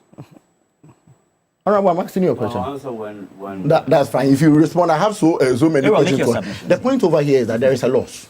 And the loss is coming out of gold trading activities. For? Who trade gold in this country? Is it not the gold board? Yes, before and the PMMC, yes. They are trading it for and on behalf of the BOG. And we are speaking to this loss. If you say it does not sit on your books, for me, you can explain that in a decorous manner. You don't insult. But Aaron, let me do you agree with the insult? Okay, so I'll read the text and then all of us will apprise ourselves of it. I think it's very important. The Gold Board undertakes this activity for and on behalf of the Bank of Ghana, is annotated. And then the funds for doing or undertaking this trading is from the Bank of Ghana. So if you look at what their statement of financial position will be, etc., it has to sit on the Bank of Ghana books, right? I doubt that has been contested. That has not been contested. The point over here. So why do you want it to sit? We had PMMC. Yes. That was going to the market with any other individual. Then you monopolize the trading or the buying of gold to only one entity. Bank of Ghana gives that entity money, and the entity goes to the market, comes out with loss. It must be questioned. And that is what the IMF has raised, and we are questioning. And you must not insult us when we raise such a critical matter. It's as simple as that. Why don't you direct these concerns you have to the Bank of Ghana? Who traded the gold? Gold Board. Thank you. On behalf of who? Thank you. Okay. As simple as that. All right. The concerns that have been raised, then particularly also juxtaposing what the issues also raised by Aaron, and bundling the two, minority and then the concerns of Aaron on behalf of the MPP, Mr. Taisa, also means that perhaps there has to be a proper delineation of the issues. Yeah. And looking at the concerns, even from academia, that the losses need to be looked at within the context of losses that are for and on behalf of the Bank of Ghana, but the tax-paying people of the Republic of Ghana. And so perhaps we need to do something about it. How do we look at those issues comprehensively? All right, so let me say good morning to your viewers and to my colleagues in studio. Now, it is sad when you are dealing with people who don't let principle lead. We should have been discussing a successful regional elections of their party. Instead, they want us to focus on tangential issues that they have always brought out to the public, and we have given clarity of those issues. But if you look at the press statement that they released yesterday, they began with a fundamental error. They said the latest IMF report in terms of the final review of the Ghana Extended Credit Facility Program, which was completed on 10th July. There was no any completion of IMF Extended Credit Facility on 10th July. The last one was on 27th July. So they began the whole press conference in error. So let me just begin by saying that if you look at this document that I'm holding, let me cite it properly so that it will be a guide. Which document is that? Yes, I'm coming to cite the proper sources. This is the IMF SIP 2026, International Monetary Fund Lessons from Bank of Ghana's Gold Domestic Gold Purchase Program. And then the IMF issued papers 2026, issue number 84, published on 7th August 2026. They have settled the matter. And I think that should be the place that we should take the argument from. The premise on which we should argue our facts from.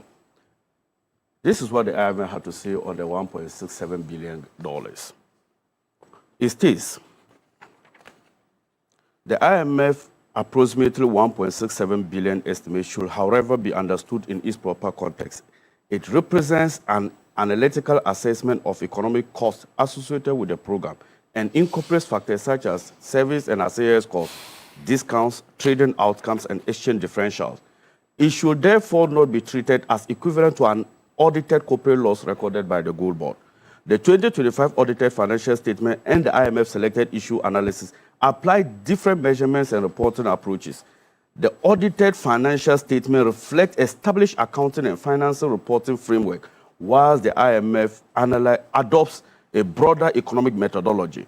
The resulting figures are therefore not directly comparable. A transparent reconciliation of methodologies, periods, and components underlining the different estimates will provide a more useful basis for assessment. What they are just trying to tell you is that the figure that they are giving now and that of the reported loss on the books of Bank of Ghana are not different. What Ghanaians should be interested in is reconciling the methodologies being used. And I kept mentioning this the very first day the audited financial statement of the Bank of Ghana came out. I kept on saying that if you look at the Bank of Ghana's Act, the treatment of one, special drawings right, and exchange differentials are treated under other comprehensive income and not reported on the operations of Bank of Ghana to determine loss or profits. I kept on making the same argument. My brother said that why should an entity trade good but the losses sit on the book of Bank of Ghana? You see, that's why I'm saying that when we lack principles, that's the problem. This architecture that we are using, the reporting architecture we are using right now, is not different from the architecture that we started using in 2021. When the gold purchase program was introduced. We haven't changed even one. And I will demonstrate that to you. There was an RTI request, and this one, there was an RTI request from Asempa to the Bank of Ghana to tell us the request for information. We refer to your letter dated 7th January 2020 on the above subject matter. Kindly find below on the performance of the domestic gold purchase program and its associated losses since its inception in June 2021. Then, look, they said 2022, they bought a total of 0.76 tons, 3.47 tons, valued at $194.43 million. In 2023, we bought 24.87 tons, valued at about 1.5 billion. And then in 2024, we bought 56.47, valued at $4 billion. And in 2025, we bought 110.99, valued at 11.99 billion. What they are trying to say is that the same operations that was used under the domestic gold purchase program in 2021 is still the same arrangement that is done in 2025-2026. What occasioned the significant losses? Not the losses attributable to operational loss, but what occasion is the quantum of what? Gold that is being purchased. And if you look at the trajectory of the losses, the IMF proceeded by giving clarity on it, and that's what I'm saying that we should read. Look, the financial, in 2022, we incurred a total loss of 74.44 million Ghana cedis. In 2023, we incurred 1.37 billion Ghana cedis losses. And in 2024, we got 5.66 billion Ghana cedis under the broad net loss classification program, which is currently what is being done. But after 2025, when the auditor report for 2024 came out, the IMF further did their own validation and came to the realization that the total loss attributable to the domestic gold purchase program was $400 million. This is broader. They use the economic fiscal, quasi-fiscal expenditure framework to incorporate all other expenditures and costs attributable to the program. When we are using the Bank of Ghana's Act, the Public Financial Management Act, and the International Reporting Standard frameworks. That is what Ghana has been using. These are losses nonetheless. Yes. And if you go to page 10 of the IMF documents, yes, indeed, they do indicate that these accounting losses partly reflect valuation effects rather than economic cost. But they still weaken the BOG balance sheet and imply transfers to receipt of forex at the reference rate. And subsequently, I don't think sitting here I've said that the Bank of Ghana making losses is something that we all desire. But I'm just trying to say the inconsistencies and the dishonesty in the minority. Number one, who started this concept of disagreeing with the measurement approach of IMF? Was it not the MPP who brought the concept of above the line and below the line measurements? Those days when the IMF gave us their estimates, and we are coming to talk about those estimates, the MPP will say that no, in analyzing the annual debt performance of this country, you do the above the line and then the below the line. In fact, the below the line, they brought the financial sector cleaned up, then the legacy debt at the AD sector. And we questioned them that this was reflective of all total public debt of our country, including SOEs. The IMF was keep on using the SOEs debt as part of central government's debt. The MPP decided to separate it. That was on pure accounting methodologies. So I kept on saying that the methodology institutions use can vary the outcome, but it does not mean it contradicts each other. Now, let's look at the characterization of the minority on the equity position of the Bank of Ghana. The Bank of Ghana, in the first place, is not a profit-making entity. In 2025, when the first report came out, the $214 million reported loss by the gold program came out, this is what the minority had to say. They said that the gold for oil and the gold forward reserve was implemented in 2021 to help do the following. 1, reduce pressures on foreign exchange. 2, contribute to steady stability, help maintain fuel supplies, was a time-bound intervention, and that the losses disclosed by the Bank of Ghana represented the cost associated with providing FX liquidity rather than evidence of diversion of missing money. This was the exact position of the MPP when the first $214 million reported loss came. And I'm saying that if you look at the negative equity position of the Bank of Ghana, the minority yesterday made the allusion that the NDC had a negative equity position of the Bank of Ghana at 96 billion. What they forgot to know is that equity position of Bank of Ghana is a two-year concept. So if you look at 2024, we ended the year with 61.8 billion Ghana cedis negative equity. And this year, it has moved to 96. When you take the 35 billion added to what we inherited, that is what gave you the 96. It doesn't mean that the NDC in 1 year had a total negative equity of 96.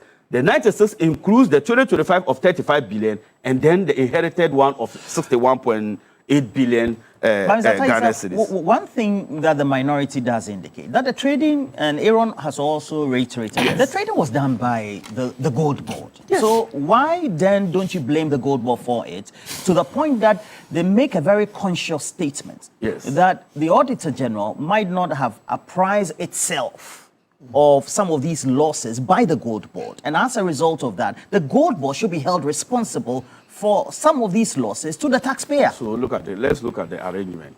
Like I said, this is the same arrangement that was used from 2021. Number 2, the Gold Board was a conduit used, or the vehicle used in mopping up, like an SPV, for example. An SPV.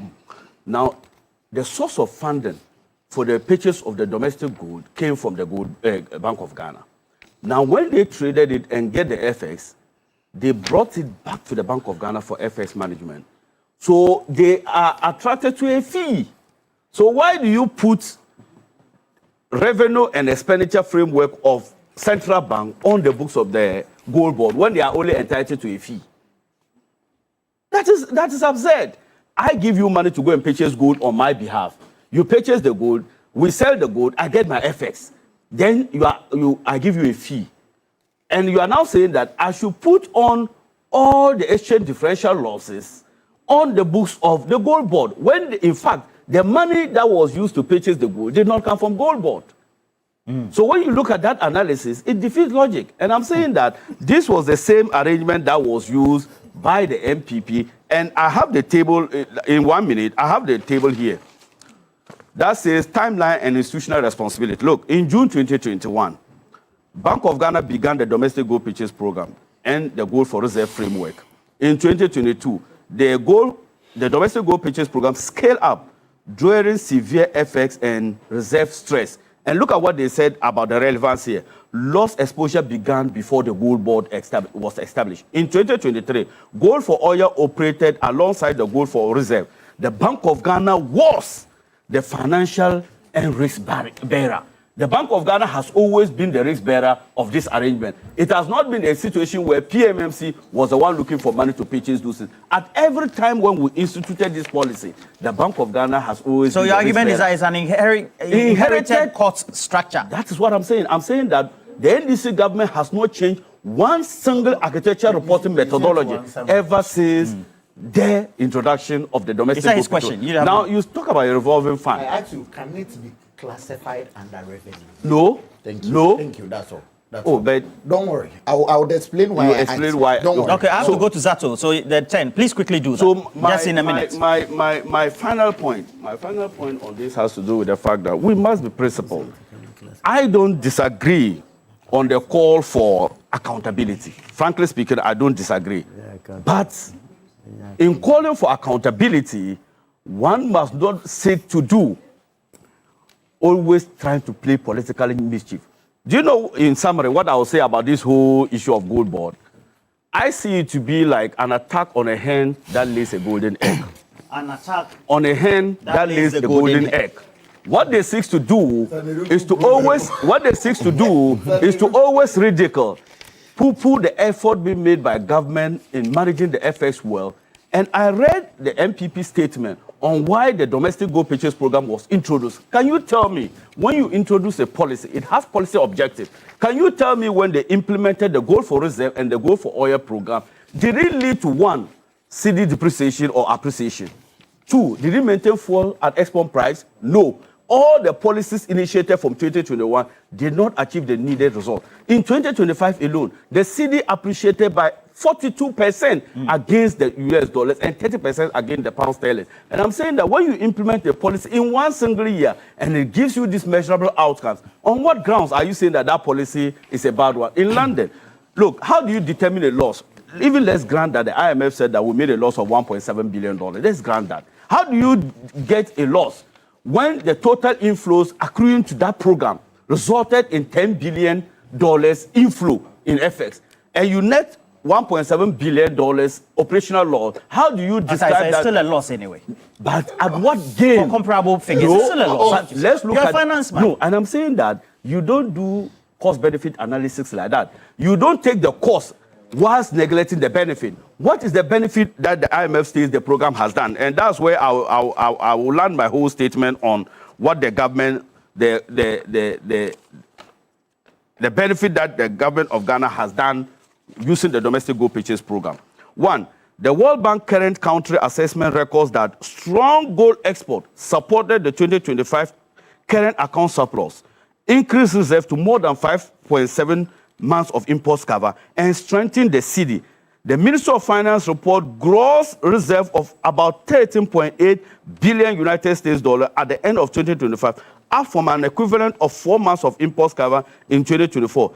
These are material gains in my estimation, and I'm saying that the benefit outweighs that of the cost of implementing the domestic gold purchase program under an NDC government. Dr. Zato, overall cost-benefit analysis, you look at the cost, the losses 1.7, and then the overall reflection and trickle down to subsectors of the economy. The minority should not be raising any concern at all, according to Ataisa. Thank you very much. You know, when we look at this whole thing, and throughout the week, I've heard... Which thing? The purchase program or the whole program, the whole thing. I've listened to government communicators, party spin doctors, and a majority speakers from the parliament, and I've just listened to my brother talking.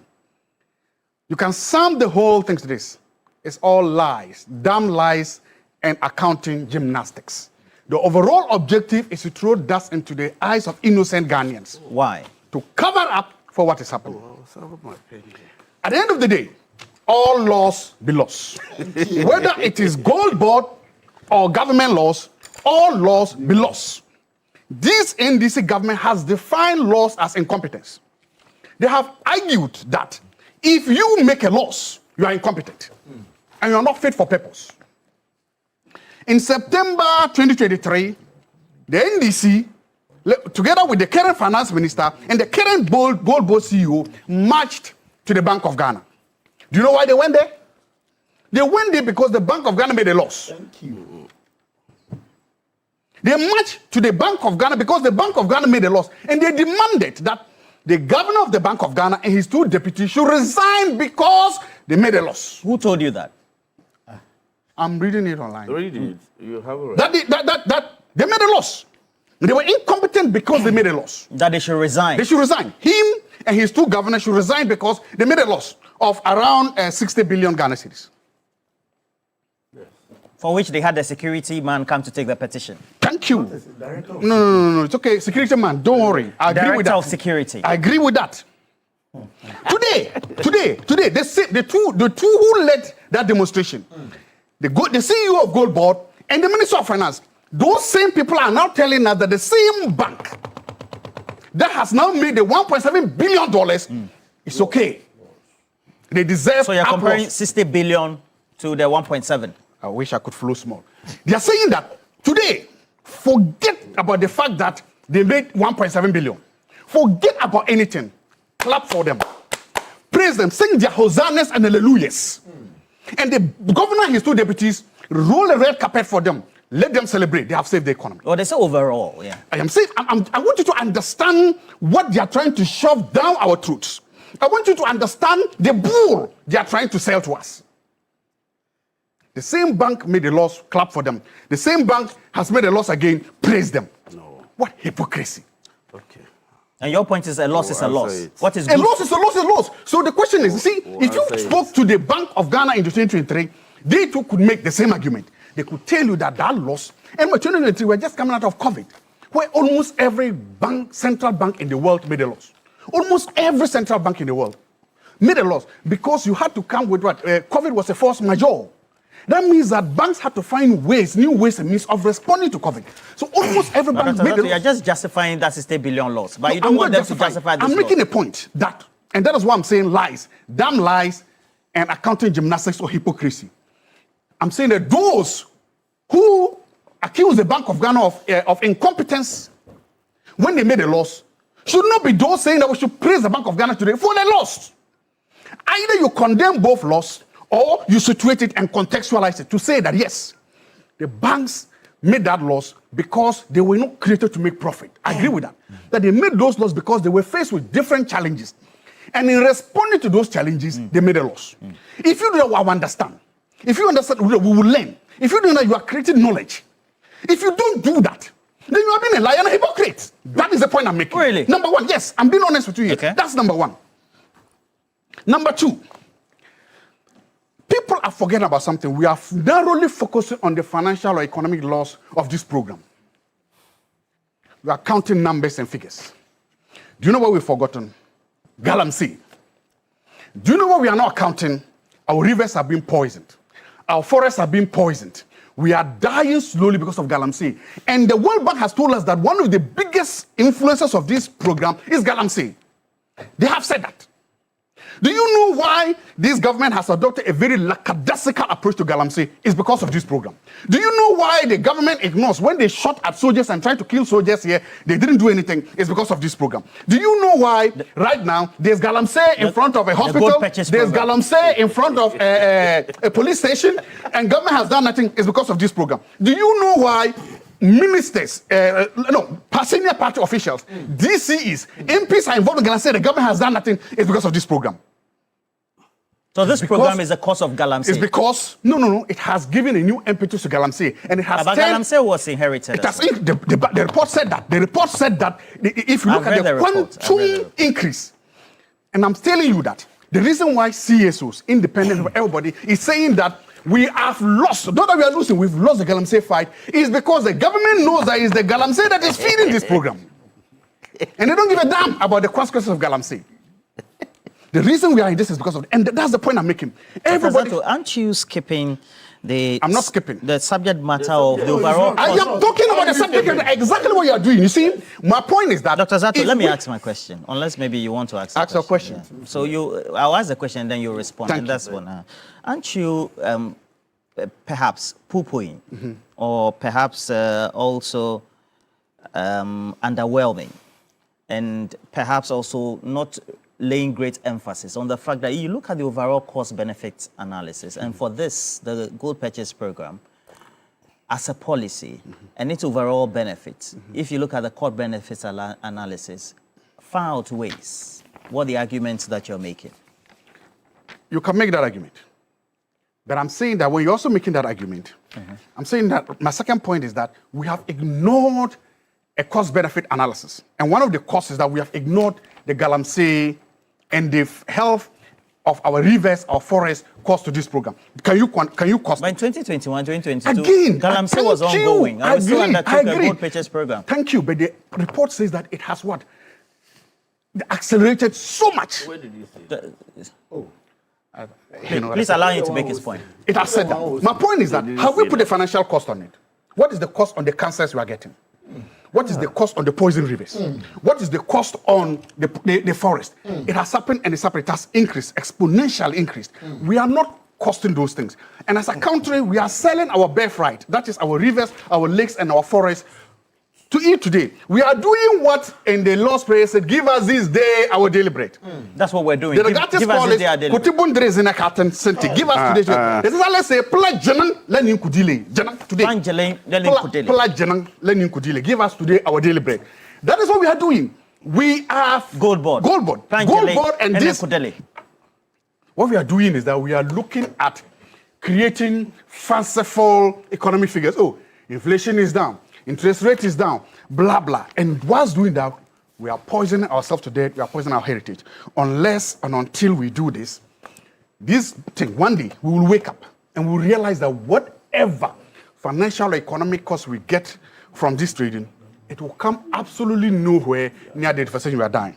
Dr. Zato, do you think this is a good program, a policy, as it is, that from 2025 has now been able to create the needed reserves for which our city has been so far very strong, appreciated against the US dollar particularly and the other major trade. That is where I'm coming to my third point. You see, when we created state-owned enterprises, we are told Gold Board is an SOE, I agree. The Bank of Ghana is an SOE, I agree. When we created them, or when the colonialists created them before independence and when we expanded after independence, they were tasked to do two main things. There's the nation or state building objective, and then there's what the commercial objectives. We hope that they did that.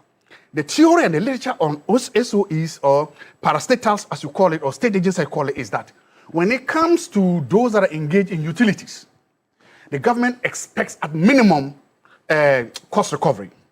So at minimum, so Ghana Water, electricity and all those things, because they serve the general public and they also have to serve the poor people, sometimes the literature accepts or agrees that... But the two institutions are not the same. Service provision, ECG, Ghana Water, and then Gold Board and the role they play in the gold purchase. Just allow me to make the point. The two are not coterminous. I've not said that.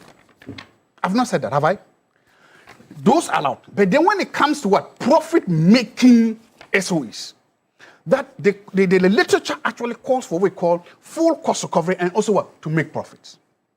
That so many governments all over the years in Ghana and others have used this state or nation building argument to justify huge losses being accumulated by SOE, state-owned enterprises. And because of that, whenever Ghana goes to the IMF for relief, when we go there, check the quantum of the debt that is sitting on the books of what? SOEs. It is because of this principle that the president asked a very important question. And that question reverberates today. How do you sell alcohol and still make a loss? Today, that question comes up. How do you sell gold or manage gold? You have absolute monopoly in the buying of this gold, in whatever you are doing to mopping it. You have absolute monopoly of it. And then at the end of the day, you still make a loss that is equivalent to almost what? Mr. Apejomaki asked that question. 1.7%. How do you justify? If you think that selling alcohol and making a loss is indefensible, then equally this is. That analysis is important because any state-owned enterprise, no matter what, can justify their losses always. They can always justify their losses based on, again, that inherent idea that they are not just traditionally out there to make profits, but that they also have state or nation-building, political, social objectives. Any state can do it. The point is that if we allow this argument to continue, even if my brother here agrees that Gold Board has good objectives and that they're doing well, if we allow this argument to stay, tomorrow what is going to happen? And what if the next person comes to take off Gold Board is not doing well? That person can also continue to justify his or her losses because we have accepted this argument. My point is that let's not do that. Let's make sure that it is possible to run this program and to minimize our cost. There was a cost in 2024 when it was under the NPP. I agree. How much did it say? About 400 million. USD, according to them. USD. In 2025, it has risen to this for the whole program. If, imagine we don't do anything about it. Imagine we just accept it that it's the cost of doing business, transactional cost. Imagine we just take it like that. Do you know what the cost may be for 2026? And going forward, before we realize this will become a big albatross on the necks of Ghanaians. And remember, the ordinary Ghanaian you watching there, you will have to pay this back. You will have to pay this back. This may mean higher taxes. It may mean cuts in some benefits. No matter what mechanism is used, we have to pay this back. So the ordinary Ghanaian be ready. You can be on social media or wherever praising or condemning the World Bank, the IMF or the Gold Board or the Bank of Ghana. But you must remember this. We will pay this back. You and I will pay this back. How we do that, it's up to the government. Okay. So you minimize costs. I think that it's been very integral and then symmetrical. You look at the argument. I heard Professor Bokpin also make an argument with Evans yesterday evening as well. But overall, you want to minimize costs. And you look at what the receipts have been, 10 billion, and you make comparable argument about the prevention objectives of making sure we don't have gold gotten from our earth here, smuggled. And then you just oppose it with year on year, 400 million previously. Overall cost-benefit analysis, what will be your stake? Whilst you make argument for minimizing costs, because that's very important. Thank you very much, Roland. Let's first of all deal with this issue. Let's take your calculator and let's do a simple mathematics, and then let's put the issues in there. You started this one with calculator, okay? Yes, so that we dispel a lot of, you know, they are throwing a lot of figures out there that I don't think resonates or is in tune with what the IMF is saying. 2024, we expended how much? 400 million for what? For 11 tons of gold. You understand? So let's do simple proportions. This 1.74 billion we are told is as a result of sale of 104 tons of gold. So divide 104 by 11 and multiply it by 400. And let's see. 104. Yeah, divided by 11. By 11. Yes. Times 400 million. 400 million. Are you doing science and math quiz? Yes, we are doing science. 3.7. So under their, if you were going to go by their trajectory, you understand. Sometimes some of these people, when they are speaking, they don't even look at the data. 3.7 million. So it means they would have expended $3.7 billion in buying 104 tons of gold. That is what we are discussing here. Now, Gold Board in 2025 is accused of having expended 1.7 billion. And that 1.7 billion was used to purchase 104 tons. This is the baseline. And this is what the minority in Parliament is saying that is a humongous cost. And I'm saying that the same IMF also references how much we expended in 2024. That in 2024, we bought only 11 tons at a cost of $400 million. So if all things being equal, we were doing the same extrapolation, it means if they were the ones who had bought 104 tons, we as a country would have expended, what did you get? $3.7 billion. How does 1.7 billion cost becomes more than 3.7 billion that they would have incurred? That is why I don't take them serious. But they didn't incur that. So I am telling you the baseline, you know, the data I know the extrapolations you're making, exactly, but they didn't exactly. And you see, and you see, and you see, listening to my two brothers. His argument is that 1.7 brought in 104. And then 400 brought in 11 brought tons. in only 11. Roland, it is even warped to the extent. What is what about it? It is warped. I'm coming. Okay, please allow him. I can't believe you. You have No, never please. No. Let this discussion not degenerate. So no, he doesn't have anything to say. I know the strategy. So the minority extrapolated their whole press conference from a selected issues paper written by Wangum Nolen. Now, this is the headline. Lessons from the Bank of Ghana's domestic gold purchase program. It's not lesson from the gold board domestic purchase program. Say the Bank of Ghana's domestic purchase program. So the IMF itself acknowledges that this whole business of domestic purchase program is within the purview of the Bank of Ghana. And that it was the Bank of Ghana that gave the money for gold to be bought. So let us put it in play. So it is just disingenuous, pure propaganda to just turn it around and say it is gold boss problem. When, as a matter of fact, you know very well that it is the Bank of Ghana's issue. That's one. Number two, the World Bank itself, the IMF itself acknowledges, and let me read a paragraph for you. This is paragraph 2 or page 2. The rapid expansion of the gold, the domestic gold purchase program coincided and arguably contributed to a remarkable macroeconomic stabilization. This is the word IMF. They are telling you that as a result of what the Bank of Ghana, together with the gold board, did, it led to what? A macroeconomic stabilization of the economy. Is it in doubt? Are you in doubt about that? That as a result of what they did, your cedi to the dollar has stabilized over the period to the extent that by 2025 end year, it appreciated against the dollar to the tune of about 41% or almost 42%. Is there anything in doubt about that? By the way, what is the function of the Bank of Ghana? You go to Article 183 and we put the issues in the right perspective. The Bank of Ghana shall be the central bank of Ghana and shall be the only authority to issue the currency of Ghana. 2, the Bank of Ghana shall promote and maintain the stability of the currency of Ghana and direct and regulate the currency system in the interest of this country. The Bank of Ghana, all that they are supposed to do is to put in place programs and policies that would assure the stability of our currency. Has that been achieved? I don't understand. You mean that maintaining the currency is paramount? That is the core mandate. And the minority doesn't like that? No, they know it. But what else are they going to say? What else do they have to say? So how much how much? Zato, for the 20th time, let me tell you. Relax. Nobody in this administration, neither was it in the MPP, can pay me for my work. Okay. Nobody. Look. No. Look. No. I have to establish. The last time I allowed you to say it and get away with it on a sister station. Let me tell you, and I'm saying it once again.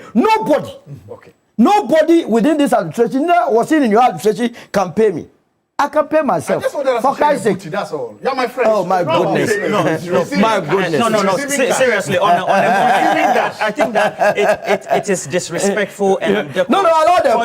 For you to hail so-called accusation that you're claiming that he went to collect bribe or money to speak for the government. It's not fair. Let's be decorous to ourselves. It is the choice. Of words of Zato. Can he also make the argument that you also you have been paid by No, it's okay. I have heard several. It is unfair and disrespectful. Roland. And I think that the two of you, the way you have been accepted within the public domain so far, lends credence to the relationship.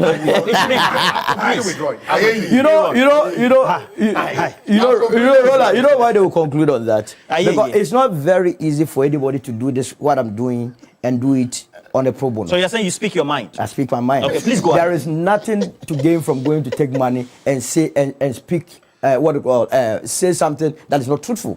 It's please not allow him honorable. to talk. Now, So the currency is the problem. The currency they are is worried. And then, what are you going to campaign with? This was a party that said that they have arrested the dollar, giving the keys to the IGP. That the dollar broke the chain, and we had to find it at 17 city. So arrested. It broke chain and started moving with the speed of light. So for them, they must do everything possible to make sure that the dollar also breaks the chain again, so that it goes beyond the 18 months. Recently, recently they were just watching the OMCs and their prices. They were praying that it would go beyond the 23 per liter. Then they just screenshot it and broadcast it. That is what my brothers are doing, and I'm saying that is not politics. You just have to go back, reorganize yourself, get cogent programs and policies, come and market it to the good people of this country. Because we will beat the NDC not on lies, but with superior policies. And I'm telling you, yes. Now, the IMF, this document that I'm holding itself, at a point, Guam Nolen himself was very confused. In one breath, he uses the term loss. In another breath, he uses the term cost. I believe that it's a cost of sale. I mean, TV3, as an entity or media general, cannot generate revenue without incurring cost. It doesn't mean you have made a loss, especially where the outcome outweighs whatever input you put in. And that is why they safely say, here I'm reading again, that as a result of the gold bond, the Bank of Ghana's domestic gold purchase program, they were able to realize 10.9 billion. Though gold bond capital is at 10.8 billion, I understand, because they run at the IMF run at it. 10.9 billion was generated by expending 1.74 billion. Who will not opt for this? Exactly. Who will not do? Why must we even debate on this? That you expended 1.7 billion and made money to the tune of 10.9 billion, you netted for how much? One is about 1.5% of GDP. The revenue that accrued to the state was 9.5%. And you want me, because on the author of politics, cheap politicking, come and sit here and say that. But they say they are losses. Look, let me quote the IMF is own. At the point Which page? I'm referring to page 8. Page 8. This IMF, this is what they rely. This is knowledge document that they have. It's on the page of IMF. So anybody who likes, you can go and. So this is page 8. Page 8. Listen to the IMF using cost. Here they are deviating from the use of the term loss. And it's under paragraph 14. You are here, you can read. Domestic gold program, purchasing program activities will be fully transferred to the gold board as of July 1st, 2027. And listen to what the IMF, those that are quoting the IMF, when they got to this portion, they decided not to read it. And they skipped it? They skipped it. Under a memorandum of understanding, the Bank of Ghana will fully exit the domestic gold purchase program and will no longer be exposed to its quasi-fiscal risks in the future. It will continue to play a role as gold board's fiscal agent and as a recipient of monetary gold for its reserve. All costs, listen here, they didn't use the term loss. All costs of the domestic gold purchase program will be transparently assumed by government. They didn't say all losses, because they know that it is a cost of sales. Now, these costs are expected to be brought down to 5% of gold purchase. These costs are expected to be brought down to 5% of gold purchase. Some progress, listen to the IMF that they are relying. Some progress has been made in 2026 quarter one. The IMF is saying that in spite of what they realized in 2025, there has been monumental progress in quarter one of 2026. With this cost down from 14.5% in 2025 to 11.4%. This was done notably through the halving of assay fees, service charges, and other logistical costs. The spread between the Forest Bureau rate and the reference rate has also been reduced significantly. And this is the same IMF. This is the same IMF. And when the minority got to this part, because they know a lot of Ghanaians do not read, but to my youth, when people say something, go and get the document and read it for yourself.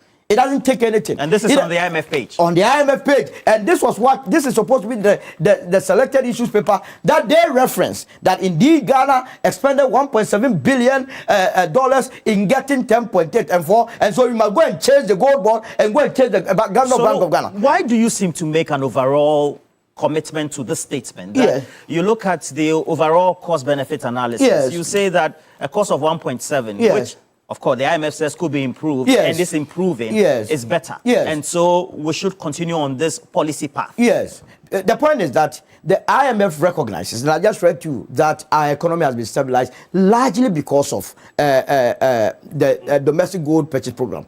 Again, the IMF recognizes that for the first time, because the gold board came into it, I was one of those that initially criticized the gold board.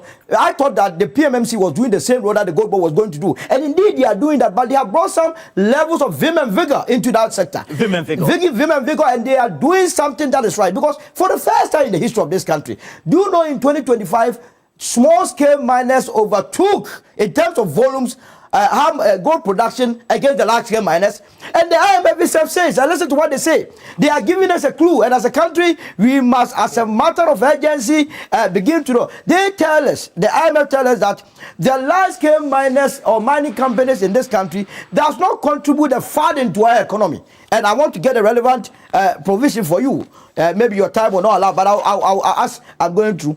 The World Bank, the IMF says, that your Anglo Gold, your Newmont, your Gold Fields, and so on and so forth, their contribution in terms of revenue to the Ghanaian economy is not as substantial as we expect. And that the artisanal small-scale miners have contributed immensely. Now we will be the last people to be lectured by those that nearly so tall mismanage the economy of this country. We will be the last political party or individuals to accept the views of individuals that nearly sold vacuum. Precious institution, when they were in power, and they claim they relaunched, in fact, it was a relaunching of gold, domestic gold purchase, because we have been buying gold to the Bank of Ghana since time immemorial. When they launched it in 2021, in 2024, the cedi to the dollar at a point was nearly 1:17. So it means that we were doing something wrong. The IMF itself acknowledges that the gold for oil was just a top adventure that all of us were taking through. And I want to admonish. What do you mean by chop? If there's any chop, listen. The Attorney General should take action. Let me read that profit. Let me read that portion so that you say domestic gold purchase program operations have generated significant losses for the Bank of Ghana. Okay. Losses in 2024 were equivalent to almost $400 million. And let's know, 1/3 of which were related to gold for oil. That's the cost. The 400 million. The 400 million. They just tell you that 1/3 of it, the cost that they incurred in terms of 400, 1/3 of it was attributable to the gold for oil. And I'm saying that gold for oil, we never knew the off-takers. The question that Afrena was asking yesterday, we did not know the off-takers, we did not know how much a dollar was being sold for. You did not know all this. You were relying on a document. So on what basis did you arrive at the figure called 1.74 billion? We got to be serious in this country. No wonder at the point somebody was yawning during the press conference. Aaron, why is it that there seem to be extreme targets and criticism of the Gold Board CEO then, to the point that even though there's clarity that's being made by Minority Leader, that Gold Board criticism is about Ghana, not bitterness, so to speak? Of course, it's about Ghana. But let me first deal with what Sulu said. He picked this document, Lessons from the Bank of Ghana's Domestic...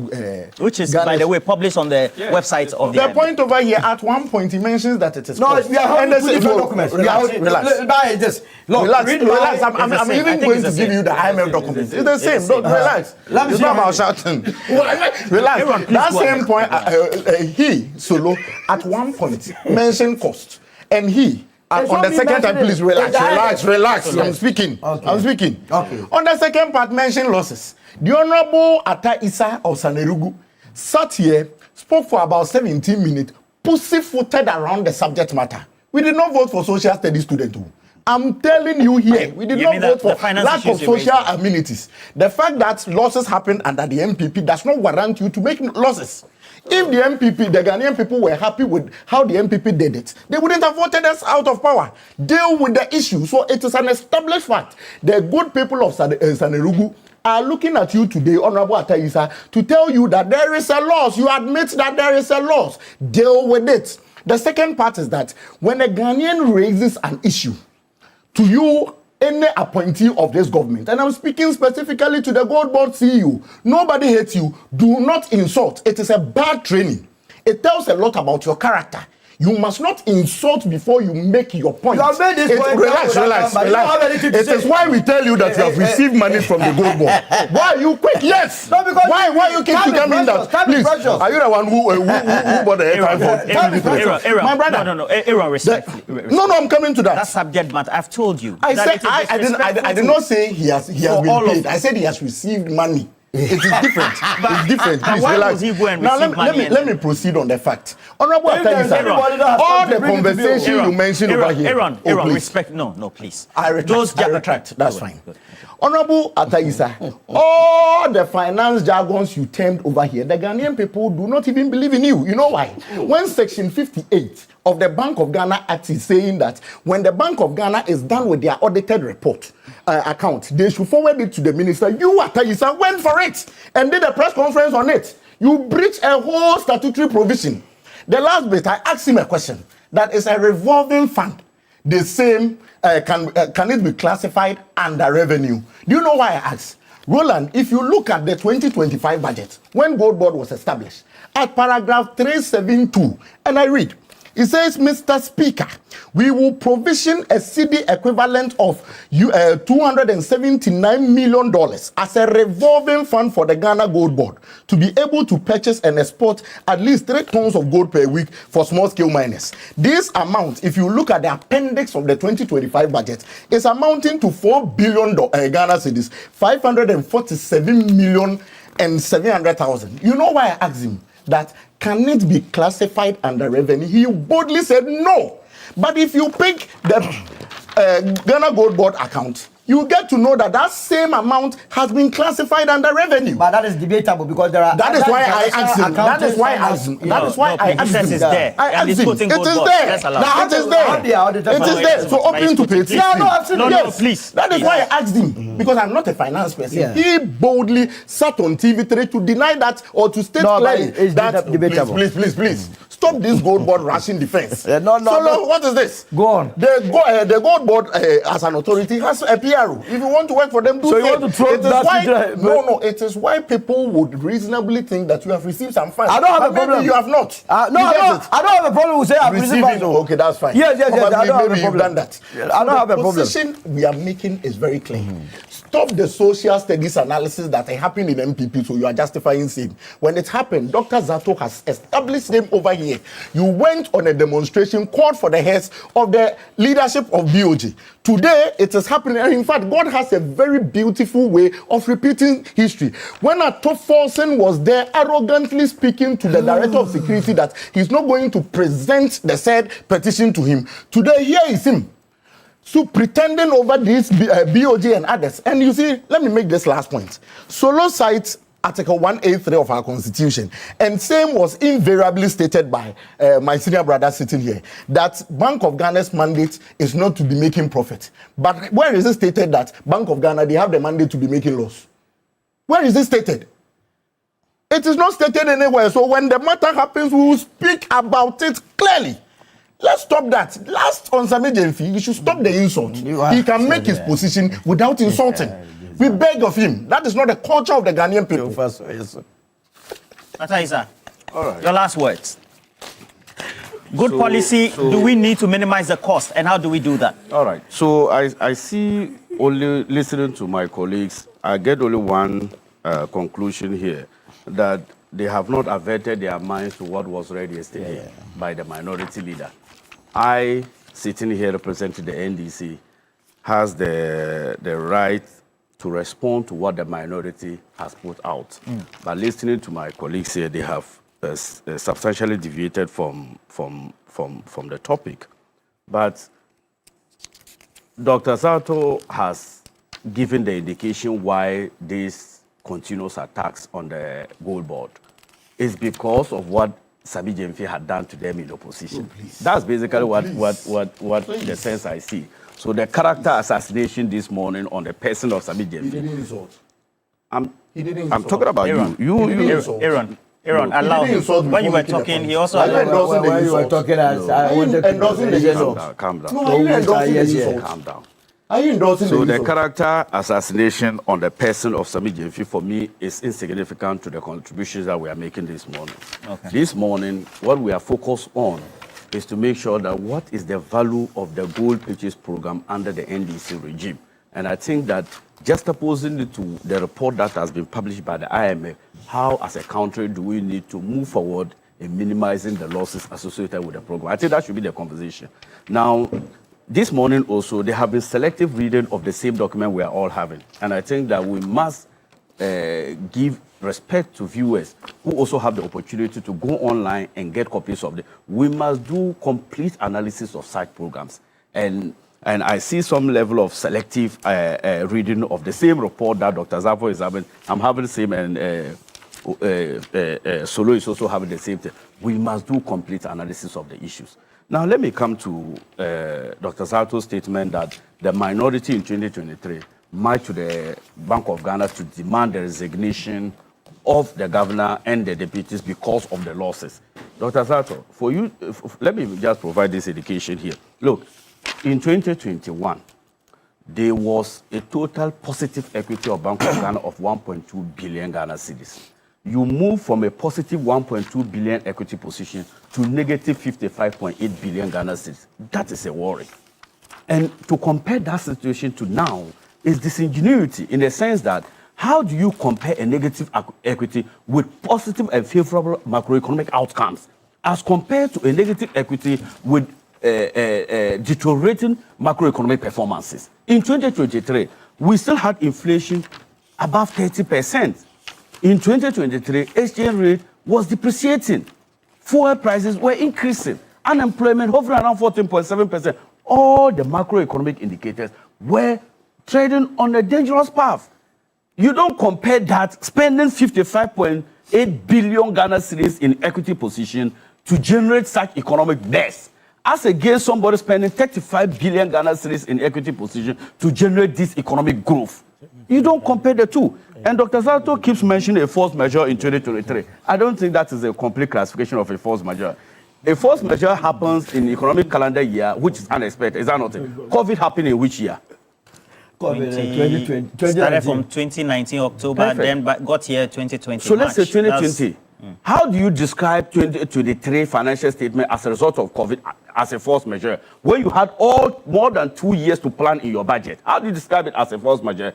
So I think that classification is wrong. You don't classify force majeure like that. In any case, he is saying that almost all central banks across the globe made losses. But one thing he has forgotten is that not almost all the central bank generated the mess we have generated. Ghana was an outlier in the rest of the world. In Africa, Ghana became the junk economy, the only country in Africa with a junk status. We must remind you of that incompetence that you displayed. So for you to always come under the strongest pillar of this government, the gold purchase program that you took advantage of, you couldn't deliver anything. And in 1 year, somebody has mopped up excess foreign reserve, moving the reserve position of 4 months of import cover to 5 months of import cover. How many times have you heard importers crying over dollars? And I'm saying that if you look at what is going on with the gold board, Ghana is doing well. And now, look, Galamsey, Roland, this fight on Galamsey is a red herring in this conversation. And I don't think we must encourage that. You are talking about the cost of the distractions. Wait, you are talking about the cost of the distraction to the environment. Who introduced the executive instrument granting access to mining and forest reserves? Who brought it up? In fact, at the time, CSOs and University Teachers Association that you are proud of were calling for state of emergency in this country because of the deterioration of our environment. So if you are not bringing Galamsey into this conversation, I think that the legacy in this case is somebody has been convicted in this regime because of participation of Galamsey. That is a demonstration that government is willing to do to commit. No, please. Your time is up. No, I beg you, in a minute. SOE is dead. Wait. SOE is dead. What are you Under the MPP in 2024, we saw the biggest SOE's debt than any other regime in this Fourth Republic. Look, in 2024 alone, Cocoa Board had a total SOE's debt of 32 billion Ghana cedis. Yet, you are not talking about who is paying it. This 1.7 billion, government has not introduced 1 cedi of tax to clear it. Government has already made 5 billion Ghana cedis this year in 2026 to recapitalize Bank of Ghana without introducing 1 revenue measure. without even But introducing it's still one. taxpayers' money. No, That's the point. what I'm saying is that we are not burdening Ghanaians like the domestic exchange program that we saw when we were hit by economic crisis. Finally. Hey. No, I beg you. Look, I beg you. My final statement. The audited financial statement of the Bank of Ghana reported a total loss of 9 billion. And I think it is consistent with the Public Financial Management Act. It is consistent with the accounting reporting standard and consistent with the laws of this country. So nobody says that the government of Ghana has made a total loss of 22 billion. The IMF themselves has stated, if you look at their IMF SIP 2026, paragraph 13, page 8. Paragraph 13 of the statement says that the DGPP operation generated significant losses for Bank. It attributes the losses to a combination of service and assayers fees paid to the gold board, discount on gold sold to off-takers and export, and most importantly, exchange rate losses arising from the spread between the rate used to acquire the gold and credit CD reference used for BOJ accounting purposes. What I'm trying to say is that we have been consistent as a government that part of these losses that you are seeing is not a cash loss, but an accounting loss.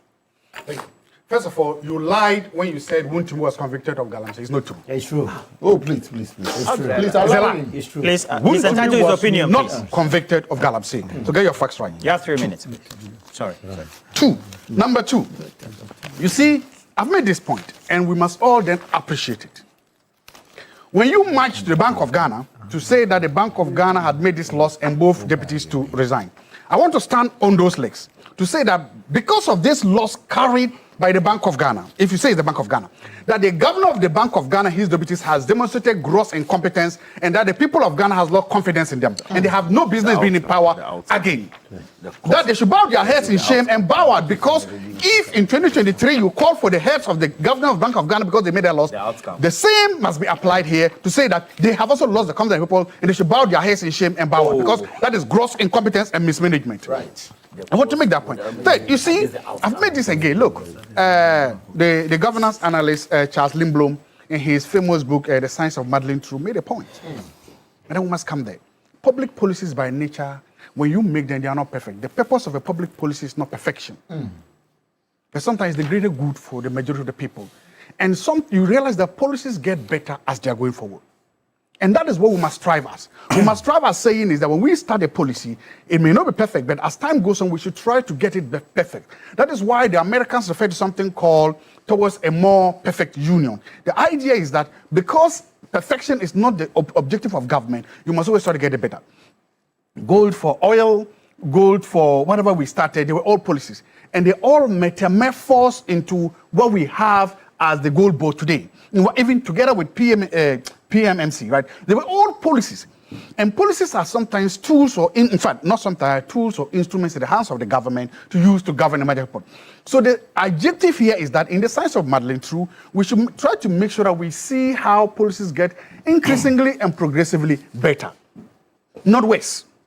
So even if losses were made, the question then we should be talking is that competence and better management should indicate that those losses should increasingly and progressively reduce, not increase. That is what we are not seeing here. And that is my advice to the managers of both the Gold Board and the Bank of Ghana.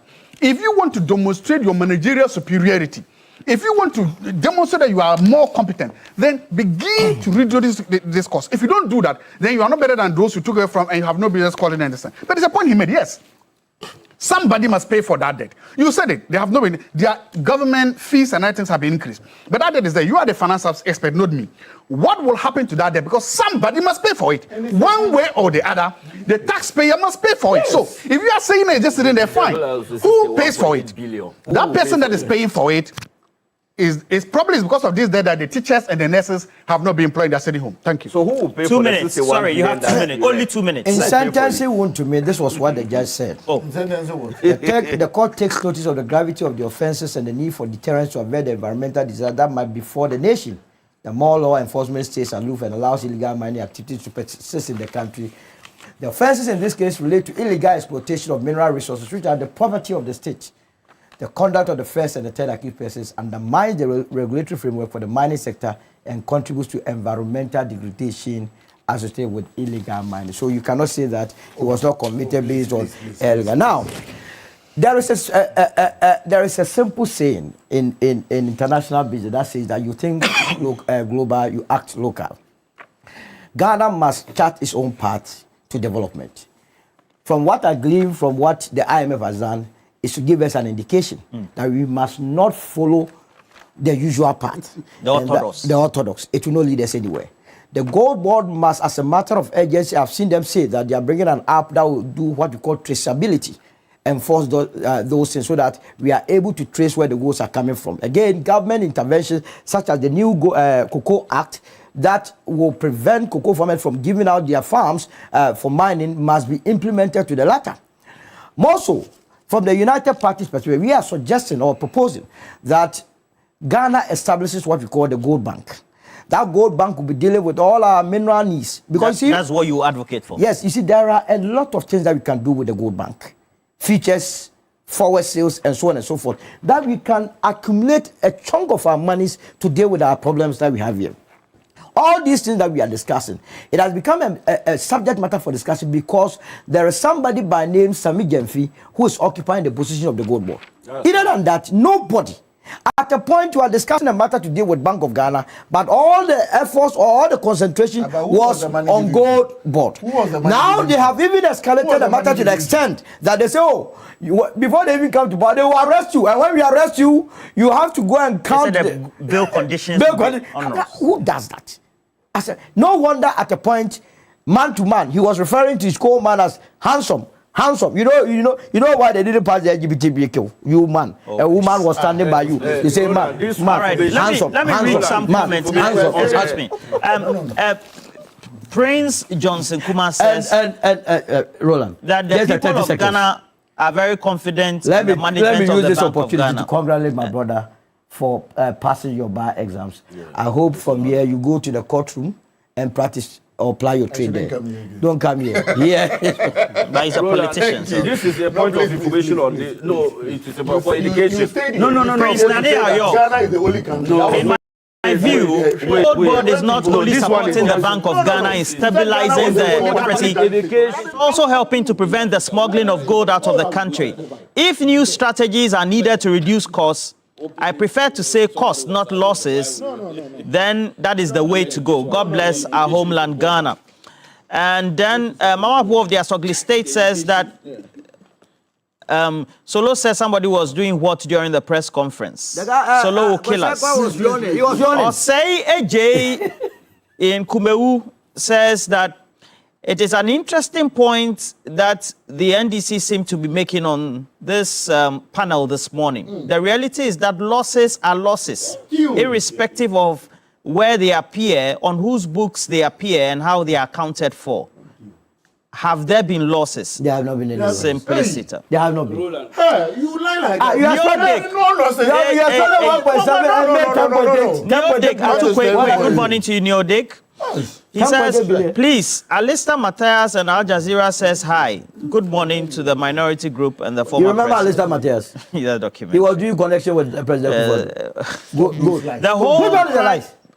I'll be called to the bathroom. Mr. Klue says the whole cry by Mr. Apenyo Maki and his minority group of a gold board allegedly selling gold at a loss looks more like a deliberate attempt to paint Sami Gemfi black. That is the reality, and nobody should shy away from. Money watching us from the UK. Dr. Zato said they made a loss to save the economy. And the MPP's Bank of Ghana made a loss to destroy the economy. Is that the connotation? I didn't say that's what you said. I didn't say that. You said it. No, it's just a comment. It's just a comment. It's just a comment. That's why you are lying on me. That's lying on me directly. You are lying on me. You are lying on me. Please, Richard Sechi, good morning to you. Richmond Sechi says, always bring Dr. Zato and Solo every day. They make Wednesday mornings very great. Forget about Obia. And then Richard Kumado says, what we are busy calling losses is simply the cost of operationalizing the specific initiative. Simply put, operational costs and not necessarily a loss. All right. Moses says, cost-benefit analysis is a method used to compare the total cost and expected benefit of a decision. project or policy. But for MPP's time, Its main goal is to help people and businesses figure out if an action is worth doing. Gentlemen, Moses, thank you for the message. Alhaji Mohammed, good morning to you, says that I'm not supporting the idea of anybody insulting the Honorable Apenyo Markin. If true, but it also holds true that he who comes to equity must come with clean hands. Instead of the MPP man blaming Sami Gyamfi for insulting Apenyo, he should rather advise his leader from insulting people in his press conferences. Oh. And then Ejay Boateng says that so far you look at the subject matter and you have to say that Sami Gyamfi is under fire, and that is why he's running away. And the Edemagle says the MPP in Zato is now showing in this debate.